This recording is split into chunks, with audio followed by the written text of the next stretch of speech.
कबीर निर्मल बूंद आकाश की, पर गई भूम बेकार, बिन संगत यो मानई, होई गई पट छार। कबीर निर्मल बूंद आकाश की, लीनी भूम मिलाए, अनिक म्याने सियाने पच गए, ना निर्वारी जाए। ये पावन श्लोक जो आप जी ने हुणे दो श्लोक ਸਰੋਤ ਕੀਤੇ ਨੇ, ਕਬੀਰ ਸਾਹਿਬ ਜੀ ਦੇ ਪਾਵਨ ਮੁਖਾਰਬਿੰਦ ਤੋਂ ਉਚਾਰਨ ਕੀਤੇ ਹੋਏ ਨੇ। ਗਾਹੇ ਬਗਾਏ ਤੁਸੀਂ ਇਹ ਵਿਚਾਰਾਂ ਸਰੋਤ ਕਰਦੇ ਆ ਰਹੇ ਹੋ ਕਿ ਸ਼ਲੋਕਾਂ ਦੀ ਜਿਹੜੀ ਆਈਡੀਓਲੋਜੀ ਹੈ, ਕਬੀਰ ਸਾਹਿਬ ਜੀ ਕਿਸ ਰੂਪ ਦੇ ਅੰਦਰ ਸਾਨੂੰ ਪ੍ਰਮਾਣ ਦੇ ਕੇ, ਦੁਨਿਆਵੀ ਪ੍ਰਮਾਣ ਦੇ ਕੇ ਸਾਨੂੰ ਸਮਝਾਉਣ ਦਾ ਯਤਨ ਕਰਦੇ ਨੇ ਕਿ ਸੰਸਾਰਕ ਐਗਜ਼ਾਮਪਲਸ ਦੇ ਕੇ ਸਾਨੂੰ ਰੂਹਾਨੀਅਤ ਦਾ ਮਾਰਗ ਦਰਸਾਉਂਦੇ ਨੇ।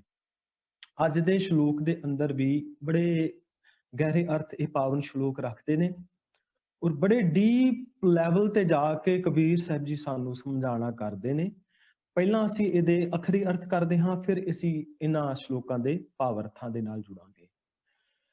ਕਬੀਰ ਸਾਹਿਬ ਜੀ ਬਚਨ ਕਰਦੇ ਨੇ ਕਿ ਵਰਖਾ ਸਮੇਂ ਆਕਾਸ਼ ਤੋਂ ਮੀਂਹ ਦੀ ਜੋ ਸਾਫ਼ ਬੂੰਦ ਨਕਾਰੀ ਧਰਤੀ ਦੇ ਉੱਤੇ ਡਿੱਗ ਪੈਂਦੀ ਹੈ, ਉਹ ਕਿਸੇ ਦਾ ਕੁਝ ਸਵਾਰ ਨਹੀਂ ਸਕਦੀ, ਸਗੋਂ ਆਪ ਵੀ ਉਹ ਮਾਨੋ ਬਲਦੇ ਭੱਟ ਦੀ ਸੁਆਹ ਹੋ ਜਾਂਦੀ ਹੈ। ਇਹੀ ਹਾਲ ਸੰਗਤ ਤੋਂ ਬਿਨਾ ਉਸ ਮਨੁੱਖ ਦਾ ਹੁੰਦਾ ਹੈ ਜੋ ਅਕਾਲ ਪੁਰਖ ਵਾਹਿਗੁਰੂ ਜੀ ਦੇ ਅੰਸ਼ ਤਾਂ ਹੈ, ਪਰ ਕੁਸੰਗਤ ਦੇ ਵਿੱਚ ਫਸਣ ਕਰਕੇ ਸ੍ਰਿਸ਼ਟੀ ਦੀ ਕੋਈ ਸੇਵਾ ਕਰਨ ਦੀ ਥਾਂ ਉਹ ਆਪ ਵਿਕਾਰਾਂ ਦੇ ਵਿੱਚ ਸੜ ਜਾਂਦਾ ਹੈ ਔਰ ਆਪਣਾ ਜੀਵਨ ਖੁਆਰ ਕਰ ਲੈਂਦਾ ਹੈ। ਹੁਣ ਇਸ ਪਾਵਨ ਸ਼ਲੋਕ ਦੇ ਵਿੱਚ ਇੱਕ ਐਗਜ਼ਾਮਪਲ ਦਿੱਤੀ ਹੈ। ਉਹ ਕਹਿੰਦੇ ਨੇ ਕਿ ਜਿੱਦਾਂ ਇੱਕ ਆਕਾਸ਼ ਦੇ ਵਿੱਚੋਂ ਜਦੋਂ ਮੀਂਹ ਪੈਂਦਾ ਹੈ, ਬਰਸਾਤ ਹੁੰਦੀ ਹੈ, ਬੂੰਦ ਪੈਂਦੀ ਹੈ, ਤੇ ਉਹ ਬੂੰਦ ਕਲਰਾਠੀ ਧਰਤੀ ਤੇ ਡਿੱਗਦੀ ਹੈ। ਕਲਰਾਠੀ ਧਰਤੀ, ਕਲਰ ਦੀ ਧਰਤੀ, ਜਿਹਦੇ ਅੰਦਰ ਉਹ ਧਰਤੀ ਜਿਹਦੇ ਵਿੱਚ ਸ਼ੋਰਾ ਜ਼ਿਆਦਾ ਹੁੰਦਾ ਹੈ। ਤੁਸੀਂ ਇੰਡੀਆ ਦੇ ਵਿੱਚ ਐਸੀ ਬਹੁਤ ਸਾਰੀਆਂ ਜ਼ਮੀਨਾਂ ਵੇਖੀਆਂ ਹੋਣਗੀਆਂ ਜਿਹੜੀ ਵਾਹਣਯੋਗ ਨਹੀਂ ਹੁੰਦੀਆਂ, ਕਲਰ ਹੁੰਦਾ ਹੈ। ਐਸੀ ਧਰਤੀ ਜਿਹਦੇ ਵਿੱਚ ਸ਼ੋਰਾ ਜ਼ਿਆਦਾ ਹੁੰਦਾ ਹੈ, ਜਿੱਥੇ ਕੋਈ ਬੀਜ ਪਨਪਦਾ ਨਹੀਂ, ਜਿੱਥੇ ਕੋਈ ਫਸਲ ਨਹੀਂ ਹੁੰਦੀ, ਜਿੱਥੇ ਪੈਦਾਵਾਰ ਨਹੀਂ ਹੁੰਦੀ, ਜਿਹੜੀ ਧਰਤੀ ਜਰਖੇਜ਼ ਨਹੀਂ ਹੁੰਦੀ। ਹੁਣ ਐਸੀ ਧਰਤੀ ਦੇ ਉੱਤੇ ਜੇ ਕੋਈ ਉਸ ਧਰਤੀ ਦੇ ਉੱਤੇ ਆ ਕੇ ਕੋਈ ਬੀਜ ਪਾਵੇ, ਉਹ ਫਲੀਭੂਤ ਨਹੀਂ ਹੋ ਸਕਦਾ। ਹੁਣ ਜਦੋਂ ਅਸੀਂ ਇਹਦੇ ਭਾਵ ਅਰਥ ਵਾਲੇ ਪਾਸੇ ਜਾਂਦੇ ਆ ਨਾ, ਕਿ ਸਾਨੂੰ ਬੜੇ ਸਪਸ਼ਟ ਜਿਹੇ ਸ਼ਬਦਾਂ ਦੇ ਵਿੱਚ ਕਬੀਰ ਸਾਹਿਬ ਜੀ ਸਾਨੂੰ ਇਹਨਾਂ ਦੋਨਾਂ ਸ਼ਲੋਕਾਂ ਦੇ ਵਿੱਚ ਸਮਝਾਉਣਾ ਕਰਦੇ ਨੇ। ਉਹ ਕਹਿੰਦੇ ਨੇ ਵੀ ਮੀਂਹ ਪੈਂਦਾ ਹੈ, ਕਲਰ ਦੀ ਧਰਤੀ ਤੇ ਮੀਂਹ ਪੈ ਗਿਆ, ਹੁਣ ਉਹ ਵਿਅਰਥ ਚਲਾ ਗਿਆ। ਜਦੋਂ ਅਸੀਂ ਡੀਪ ਲੈਵਲ ਤੇ ਇਸ ਸ਼ਲੋਕ ਦੀ ਵਿਚਾਰ ਕਰਾਂਗੇ, ਸਾਂਝੀ ਕਰਾਂਗੇ, ਤੇ ਅਸਲ ਵਿੱਚ ਕਿਤੇ ਨਾ ਕਿਤੇ ਇਹ ਸਾਡੀ ਮੈਂਟੈਲਿਟੀ ਨੂੰ ਲੈ ਕੇ ਕਬੀਰ ਸਾਹਿਬ ਜੀ ਇਹ ਪਾਵਨ ਸ਼ਲੋਕ ਜਿਹੜੇ ਨੇ ਉਹ ਰਚ ਰਹੇ ਨੇ। ਉਹ ਕਹਿੰਦੇ ਨੇ ਵੀ ਮਨ ਕਿਵੇਂ ਦਾ ਬਣਿਆ ਹੈ, ਸਾਡੀ ਸੋਚ ਕਿਵੇਂ ਦੀ ਬਣੀ ਹੈ, ਸਾਡੀ ਮਾਨਸਿਕਤਾ ਕਿਵੇਂ ਦੀ ਬਣੀ ਹੈ, ਸਾਡੀ ਮੈਂਟੈਲਿਟੀ ਕਿਵੇਂ ਦੀ ਬਣੀ ਹੈ, ਇੱਕ ਕਲਰ ਦੀ ਧਰਤੀ ਦੀ ਨਿਆਈ, ਜਿਵੇਂ ਕਲਰਾਠੀ ਧਰਤੀ ਹੈ। ਹੁਣ ਉਸ ਕਲਰਾਠੀ ਧਰਤੀ ਦੇ ਅੰਦਰ, ਇਹ ਅੱਜ ਕਲਰਾਠੀ ਧਰਤੀ ਨਹੀਂ ਸੀ।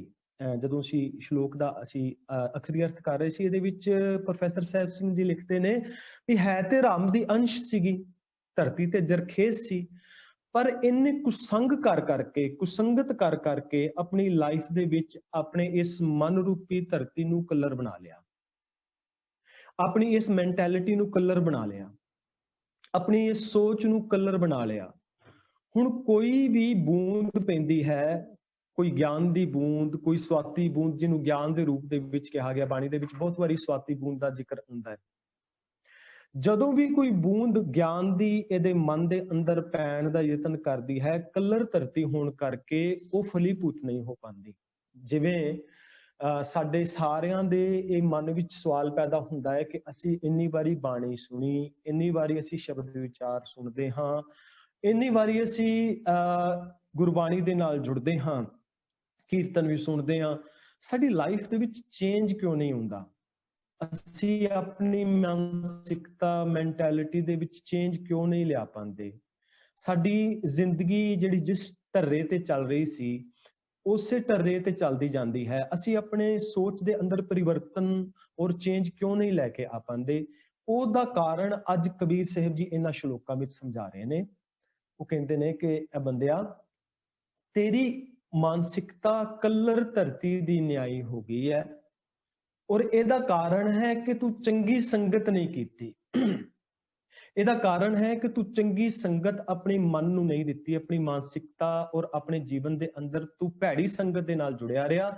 ਇਸ ਕਰਕੇ ਹੁਣ ਜਦੋਂ ਕੋਈ ਬੂੰਦ ਗਿਆਨ ਦੀ ਆਉਂਦੀ ਹੈ ਨਾ, ਐਸਾ ਤਾਂ ਨਹੀਂ ਗਿਆਨ ਦੀ ਬੂੰਦ ਨਹੀਂ ਆਉਂਦੀ, ਝਿਮ ਝਿਮ ਵਰਸੈ ਅੰਮ੍ਰਿਤ ਧਾਰਾ, ਇਹ ਲਗਾਤਾਰਤਾ ਦੇ ਨਾਲ ਇਹਦਾ ਗਿਆਨ ਦਾ ਮੀਂਹ ਪੈ ਰਿਹਾ ਹੈ।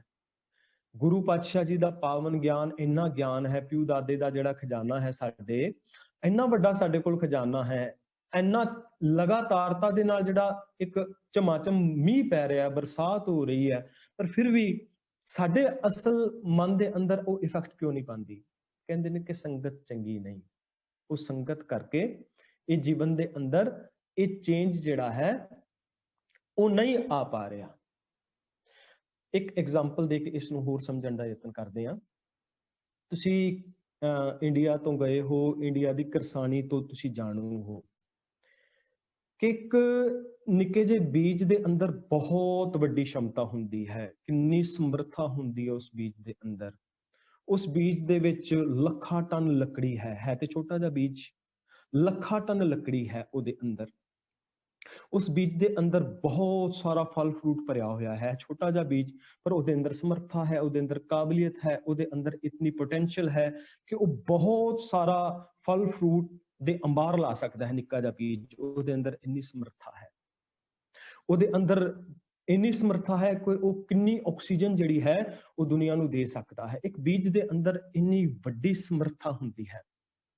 ਪਰ ਜੇ ਉਸ ਬੀਜ ਨੂੰ ਤੁਸੀਂ ਕਲਰਾਠੀ ਧਰਤੀ ਤੇ ਬੋ ਦਵੋਗੇ, ਜੇ ਉਸ ਬੀਜ ਨੂੰ ਤੁਸੀਂ ਕਿਸੇ ਐਸੀ ਧਰਤੀ ਤੇ ਜਿਹੜੀ ਜਰਖੇਜ਼ ਨਹੀਂ, ਉੱਥੇ ਤੁਸੀਂ ਬੋ ਦਵੋਗੇ ਜਿੱਥੇ ਉਹਨੂੰ ਜਿਹੜਾ এনवायरमेंट ਚੰਗਾ ਨਹੀਂ ਮਿਲਦਾ, ਜਿੱਥੇ ਉਹਨੂੰ ਚੰਗੀ ਧੁੱਪ ਨਹੀਂ ਮਿਲਦੀ, ਜਿੱਥੇ ਉਹਨੂੰ ਪ੍ਰੋਪਰ ਪਾਣੀ ਨਹੀਂ ਮਿਲਦਾ, ਜਿੱਥੇ ਉਹਨੂੰ ਪ੍ਰੋਪਰ ਧਰਤੀ ਨਹੀਂ ਮਿਲਦੀ, ਜਿੱਥੇ ਉਹਨੂੰ ਪ੍ਰੋਪਰ ਮਾਲੀ ਨਹੀਂ ਮਿਲਦਾ, ਕਿਸਾਨ ਨਹੀਂ ਮਿਲਦਾ, ਜਿਹੜਾ ਉਸ ਧਰਤੀ ਉਸ ਬੀਜ ਦੀ ਰਾਖੀ ਕਰ ਸਕੇ, ਨੀਤਾ ਪ੍ਰਤੀ ਉਹਦੀ ਗੋਡੀ ਕਰ ਸਕੇ, ਫਿਰ ਟਾਈਮ ਟੂ ਟਾਈਮ ਉਸ ਨੂੰ ਪਾਣੀ ਦੇ ਸਕੇ, ਉਸ ਦੀ ਰੱਖਿਆ ਕਰ ਸਕੇ ਭੈੜੇ ਜਾਨਵਰਾਂ ਤੋਂ, ਤਾਂ ਜਾ ਕੇ ਉਹ ਕਿਤੇ ਇੱਕ ਵ੍ਰਿਕਸ਼ ਦਾ, ਇੱਕ ਪੌਦੇ ਦਾ ਰੂਪ ਲੈਂਦਾ ਹੈ ਔਰ ਉਹ ਫਲੀਭੂਤ ਹੁੰਦਾ ਹੈ। ਇਹਦਾ ਮਤਲਬ ਕੀ ਹੈ ਕਿ ਬੀਜ ਦੇ ਅੰਦਰ ਸਮਰੱਥਾ ਤੇ ਹੈ, ਪਰ ਉਸ ਨੂੰ এনवायरमेंट ਨਹੀਂ ਮਿਲਿਆ ਪ੍ਰੋਪਰ। ਇਸ ਕਰਕੇ ਕਈ ਵਾਰੀ ਇਹ ਹੁੰਦਾ ਹੈ ਕਿ ਉਹ ਜਿਹੜਾ ਬੀਜ, ਭਾਵੇਂ ਅੱਜ ਆਰਗੈਨਿਕ ਬੀਜ ਕੋਈ ਲਿਆਇਆ ਹੋਵੇ, ਆਰਗੈਨਿਕ ਬੀਜ ਵੈਸੇ ਤਾਂ ਮਿਲਦੇ ਨਹੀਂ, ਪਰ ਜੇ ਅੱਜ ਆਰਗੈਨਿਕ ਬੀਜ ਕੋਈ ਲੈ ਆਵੇ ਔਰ ਸੋਚੇ ਵੀ ਮੈਂ ਉਸ ਨੂੰ ਬੀਜ ਬੀਜਾਂਗਾ, ਔਰ ਉਹ ਆਪਣੇ ਆਪ ਫਲੀਭੂਤ ਹੋ ਜਾਵੇਗਾ, ਨਹੀਂ ਹੋਏਗਾ। ਕਲਰਾਠੀ ਧਰਤੀ ਹੋਏਗੀ, ਨਹੀਂ ਹੋਏਗਾ। ਉਹਨੂੰ ਚੰਗੀ ਧੁੱਪ ਵੀ ਚਾਹੀਦੀ ਹੈ, ਉਹਨੂੰ ਚੰਗਾ ਪਾਣੀ ਵੀ ਚਾਹੀਦਾ ਹੈ, ਫਿਰ ਚੰਗੀ ਧਰਤੀ ਵੀ ਚਾਹੀਦੀ ਹੈ, ਔਰ ਉਸ ਤੋਂ ਬਾਅਦ ਉਸ ਨੂੰ ਇੱਕ ਚੰਗਾ ਮਾਲੀ ਵੀ ਚਾਹੀਦਾ। ਇਸੇ ਤਰ੍ਹਾਂ ਜਿਹੜਾ ਗੁਰੂ ਦਾ ਸ਼ਬਦ ਹੈ, ਕਬੀਰ ਨਿਰਮਲ ਬੂੰਦ ਆਕਾਸ਼ ਕੀ, ਇਹ ਹੈ ਨਿਰਮਲ ਬੂੰਦ। ਇਸ ਨੂੰ ਇਸ ਢੰਗ ਦੇ ਨਾਲ ਲਿਆ ਜੇ ਕਿ ਇਹ ਨਿਰਮਲ ਪਵਿੱਤਰ ਬੂੰਦ ਹੈ। ਨਿਰਮਲ ਦਾ ਮਤਲਬ ਹੁੰਦਾ ਮੈਲ ਤੋਂ ਰਹਿਤ। ਮੈਲ ਤੋਂ ਰਹਿਤ ਉਹ ਬੂੰਦ ਹੈ, ਉਹ ਧਰਤੀ ਤੇ ਡਿੱਗੇਗੀ। ਜਿਹੜਾ ਅਸੀਂ ਐਗਜ਼ਾਮਪਲ ਲਿਆ ਨਾ ਕਿ ਬੀਜ ਵਾਲਾ, ਕਿ ਕਿਦਾਂ ਇੱਕ ਮਾਲੀ ਉਸ ਨੂੰ ਪੂਰਾ এনवायरमेंट ਚਾਹੀਦਾ ਹੈ, ਇਸੇ ਤਰ੍ਹਾਂ ਇਹ ਸਾਡੇ ਮਨ ਦੇ ਅੰਦਰ, ਸਾਡੀ ਮੈਂਟੈਲਿਟੀ ਦੇ ਵਿੱਚ ਜਿਹੜਾ ਸ਼ਬਦ ਹੈ, ਜਿਹੜੀ ਵਿਚਾਰ ਹੈ, ਜਿਹੜਾ ਗੁਰੂ ਦਾ ਗਿਆਨ ਹੈ, ਇਹ ਕਦੋਂ ਫਲੀਭੂਤ ਹੋਏਗਾ? ਜਦੋਂ ਅਸੀਂ ਉਸ ਬੀਜ ਦੀ ਰਾਖੀ ਕਰਾਂਗੇ, ਜਦੋਂ ਅਸੀਂ ਸ਼ਬਦ ਰੂਪੀ ਬੀਜ ਨੂੰ ਆਪਣੇ ਮਨ ਮਸਤਿਸ਼ਕ ਦੇ ਅੰਦਰ, ਆਪਣੀ ਮੈਂਟੈਲਿਟੀ ਦੇ ਅੰਦਰ ਰੋਪਿਤ ਕਰਾਂਗੇ। ਰੋਪਿਤ ਕਰਨ ਦਾ ਭਾਵ ਹੁੰਦਾ ਉਹਨੂੰ ਲਾਉਣਾ, ਫਿਰ ਉਹਦੀ ਰਾਖੀ ਕਰਨੀ, ਫਿਰ ਉਹਨੂੰ ਧੁੱਪ ਵੀ ਚਾਹੀਦੀ ਹੈ, ਫਿਰ ਉਹਨੂੰ ਪਾਣੀ ਵੀ ਚਾਹੀਦਾ ਹੈ, ਫਿਰ ਉਹਨੂੰ ਉਹਦੀ ਰਾਖੀ ਵੀ ਚਾਹੀਦੀ ਹੈ। ਗੁਰੂ ਇੰਸਟੀਟਿਊਸ਼ਨ ਆਪਣੇ ਆਪ ਦੇ ਅੰਦਰ ਉਹ ਕੰਪਲੀਟ ਇੰਸਟੀਟਿਊਸ਼ਨ ਹੈ ਜੋ ਇਹ ਸਾਰੇ ਕੰਮ ਕਰਦਾ ਹੈ। ਗੁਰੂ ਇੰਸਟੀਟਿਊਸ਼ਨ, ਇਸੇ ਕਰਕੇ ਗੁਰੂ ਪਾਤਸ਼ਾਹ ਜੀ ਨੇ ਸਾਨੂੰ ਪਹਿਲੇ ਜਾਮੇ ਤੋਂ ਲੈ ਕੇ 10 ਜਾਮਿਆਂ ਤੱਕ ਗੁਰੂ ਪਰੰਪਰਾ ਦੇ ਨਾਲ ਜੋੜਿਆ। 239 ਸਾਲ ਦਾ ਸਮਾਂ ਲਾਇਆ ਕਿ ਕਿਵੇਂ ਤੁਸੀਂ ਆਪਣੇ ਲਾਈਫ ਦੇ ਅੰਦਰ ਇਸ ਗਿਆਨ ਨੂੰ ਆਪਣੇ ਜੀਵਨ ਦਾ ਅੰਗ ਬਣਾਉਣਾ ਹੈ, ਔਰ ਇਸ ਬੀਜ ਨੂੰ ਅਜਾਈ ਵਿਅਰਥ ਬਰਬਾਦ ਨਹੀਂ ਕਰਨਾ, ਇਸ ਬੂੰਦ ਨੂੰ ਅਜਾਈ ਵਿਅਰਥ ਬਰਬਾਦ ਨਹੀਂ ਕਰਨਾ, ਇਹਦੀ ਰਾਖੀ ਕਰਨੀ ਹੈ, ਇਹਦੀ ਗੋਡੀ ਕਰਨੀ ਹੈ, ਇਹਨੂੰ ਧੁੱਪ ਦੇਣੀ ਹੈ, ਇਹਦੀ ਪ੍ਰਤਪਾਲਨਾ ਕਰਨੀ ਹੈ ਪ੍ਰੋਪਰ। ਔਰ ਇਹ ਚੰਗੀ ਸੰਗਤ ਦੇ ਨਾਲ ਹੋ ਸਕਦਾ ਹੈ, ਤਾਂ ਇਹ ਬੂੰਦ ਜਿਹੜੀ ਹੈ ਉਹ ਬਰਬਾਦ ਨਹੀਂ ਜਾਏਗੀ, ਉਹ ਬੇਕਾਰ ਨਹੀਂ ਜਾਏਗੀ, ਔਰ ਇਹ ਜਿਹੜੀ ਬੂੰਦ ਹੈ ਉਹ ਫਲੀਭੂਤ ਹੋ ਕੇ ਆਏਗੀ। ਉਹ ਨਿਰਮਲ ਬੂੰਦ ਜਿਹੜੀ ਹੈ ਉਹ ਜਦੋਂ ਸਾਡੀ ਮੈਂਟੈਲਿਟੀ ਦੇ ਵਿੱਚ ਗਿਆਨ ਦੇ ਰੂਪ ਦੇ ਵਿੱਚ ਪਏਗੀ ਤੇ ਸਾਡੀ ਲਾਈਫ ਦੇ ਅੰਦਰ ਉਹ ਚੇਂਜ ਆਉਣਾ ਸ਼ੁਰੂ ਹੋ ਜਾਵੇਗਾ। ਕਬੀਰ ਸਾਹਿਬ ਜੀ ਇਸ ਪਾਵਨ ਸ਼ਲੋਕ ਦੇ ਅੰਦਰ ਇਹ ਪਾਵਨ ਬਚਨ ਕਰਦੇ ਨੇ ਕਿ ਸੰਗਤ ਜਿਹੜੀ ਹੈ ਉਹ ਅਤਿਅੰਤ ਜ਼ਰੂਰੀ ਹੈ ਇਸ ਬੂੰਦ ਨੂੰ ਸਾਂਭਣ ਦੇ ਵਾਸਤੇ। ਅਸੀਂ ਕਹਾਂਗੇ ਵੀ ਸੰਗਤ ਅਸਲ ਦੇ ਵਿੱਚ ਸ਼ੁਰੂ ਕਦੋਂ ਹੁੰਦੀ ਹੈ, ਕਦੋਂ ਅਸੀਂ ਇਸ ਬੂੰਦ ਨੂੰ ਸਾਂਭੀਏ, ਕਦੋਂ ਇਸ ਗਿਆਨ ਰੂਪੀ ਬੀਜ ਨੂੰ ਸਾਂਭੀਏ। ਆਖਿਰ ਕੋਈ ਤਾਂ ਸਮਾਂ ਹੋਵੇਗਾ ਨਾ, ਜਦੋਂ ਵੇਲਾ ਹੋਵੇਗਾ ਕਿ ਕਦੋਂ ਅਸੀਂ ਆਪਣੇ ਬੱਚਿਆਂ ਦੇ ਨਾਲ ਜੁੜੀਏ, ਕਿਹੜਾ ਉਹ ਟਾਈਮ ਹੈ ਜਿਹੜਾ ਕ੍ਰੂਸ਼ੀਅਲ ਟਾਈਮ ਹੈ ਕਿ ਅਸੀਂ ਟੀਨੇਜ ਵਿੱਚ ਜਾ ਕੇ ਉਹਨਾਂ ਨਾਲ ਗੱਲ ਕਰੀਏ, ਕਿ ਟੀਨੇਜ ਵਿੱਚ ਜਾ ਕੇ ਬੱਚਾ ਥੋੜਾ ਜਿਹਾ ਉਹਨੂੰ ਸੋਝੀ ਆ ਜਾਂਦੀ ਹੈ, ਕਿ ਟੀਨੇਜ ਵਿੱਚ ਜਾ ਕੇ ਉਹਦੇ ਨਾਲ ਇਸ ਗਿਆਨ ਦੀ ਗੱਲ ਕਰੀਏ। ਕਈ ਕਹਿੰਦੇ ਵੀ ਟੀਨੇਜ ਦੇ ਵਿੱਚ ਜਾ ਕੇ ਬੱਚਾ ਆਪਣੇ ਮਾਪਿਆਂ ਦੀ ਸੁਣਦਾ ਨਹੀਂ, ਕਿਉਂਕਿ ਉਸ ਸਮੇਂ ਦੇ ਅੰਦਰ ਉਹਦੇ ਅੰਦਰ ਹਾਰਮੋਨਲ ਚੇਂਜਸ ਆ ਜਾਂਦੇ ਨੇ, ਇਸ ਕਰਕੇ ਉਹ ਪ੍ਰੋਪਰ ਸੰਗਤ ਦਾ ਜਿਹੜਾ ਆਨੰਦ ਉਹ ਨਹੀਂ ਮਾਣ ਸਕਦਾ। ਇਹਦੇ ਉੱਤੇ ਬਹੁਤ ਡੀਪ ਸਟੱਡੀ ਹੋਈ ਹੈ, ਅਸੀਂ ਇਹਦੀ ਵਿਚਾਰ ਆਉਣ ਵਾਲੇ ਸਮਿਆਂ ਦੇ ਵਿੱਚ ਵੀ ਕਰਨ ਦਾ ਯਤਨ ਕਰਾਂਗੇ ਕਿ ਜਿਸ ਲੈਵਲ ਤੇ ਜਾ ਕੇ ਅੱਜ ਸਾਨੂੰ ਦੱਸਿਆ ਜਾਂਦਾ ਹੈ ਕਿ ਸੰਗਤ ਕਦੋਂ ਕਰਨੀ ਚਾਹੀਦੀ ਹੈ, ਜਦੋਂ ਬੱਚਾ ਵੌਮ ਦੇ ਵਿੱਚ, ਯਾਨੀ ਕਿ ਜਦੋਂ ਪ੍ਰੈਗਨੈਂਸੀ ਟਾਈਮ ਹੁੰਦਾ ਹੈ, ਉਹ ਪ੍ਰੈਗਨੈਂਸੀ ਟਾਈਮ ਦੇ ਅੰਦਰ ਸੰਗਤ ਬੱਚਾ ਕਰਨੀ ਸ਼ੁਰੂ ਕਰ ਦਿੰਦਾ ਹੈ, ਤੇ ਉਹ ਸੰਗਤ ਸ਼ੁਰੂ ਕਰਦਾ ਹੈ ਆਪਣੀ ਮਾਂ ਦੀ। ਸਭ ਤੋਂ ਪਹਿਲੀ ਸੰਗਤ ਜੋ ਉਸ ਬੱਚੇ ਦੀ ਹੁੰਦੀ ਹੈ ਉਹ ਆਪਣੀ ਮਾਂ ਦੇ ਨਾਲ ਹੁੰਦੀ ਹੈ। ਇਸ ਕਰਕੇ ਹੁਣ ਦੇਖੋ ਇਹ ਜਿਹੜਾ ਸਾਡਾ ਵਿਚਾਰ ਹੈ, ਇਹ ਵਿਚਾਰ ਕੇਵਲ ਇਹ ਸਾਡੇ ਤੱਕ ਸੀਮਿਤ ਨਹੀਂ, ਇਹ ਵਿਚਾਰ ਯੂਨੀਵਰਸਲ ਥਾਟ ਹੈ ਇੱਕ, ਕਿ ਜਿਹੜਾ ਜਗਤ ਦੇ ਅੰਦਰ ਅਸੀਂ ਇਹ ਪਾਵਨ ਜਿਹੜਾ ਸ਼ਬਦ ਹੈ, ਸ਼ਬਦ ਦਾ ਜਿਹੜਾ ਪ੍ਰਚਾਰ ਹੈ ਜਗਤ ਦੇ ਵਿੱਚ ਹੋਵੇ।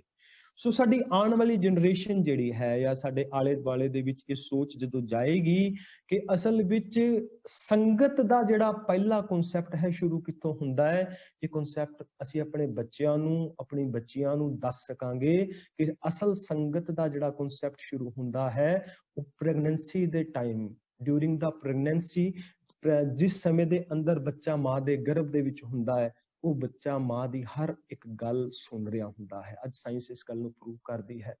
ਬੱਚਾ ਧੜਕਣ ਦੇ ਨਾਲ ਜੁੜ ਜਾਂਦਾ ਹੈ ਔਰ ਬੱਚਾ ਇਨਵੋਲਵ ਹੁੰਦਾ ਹੈ ਹਰ ਉਸ ਇਮੋਸ਼ਨ ਦੇ ਨਾਲ ਜਿਹੜੀ ਮਾਂ ਦੇ ਇਮੋਸ਼ਨਸ ਹੁੰਦੇ ਨੇ।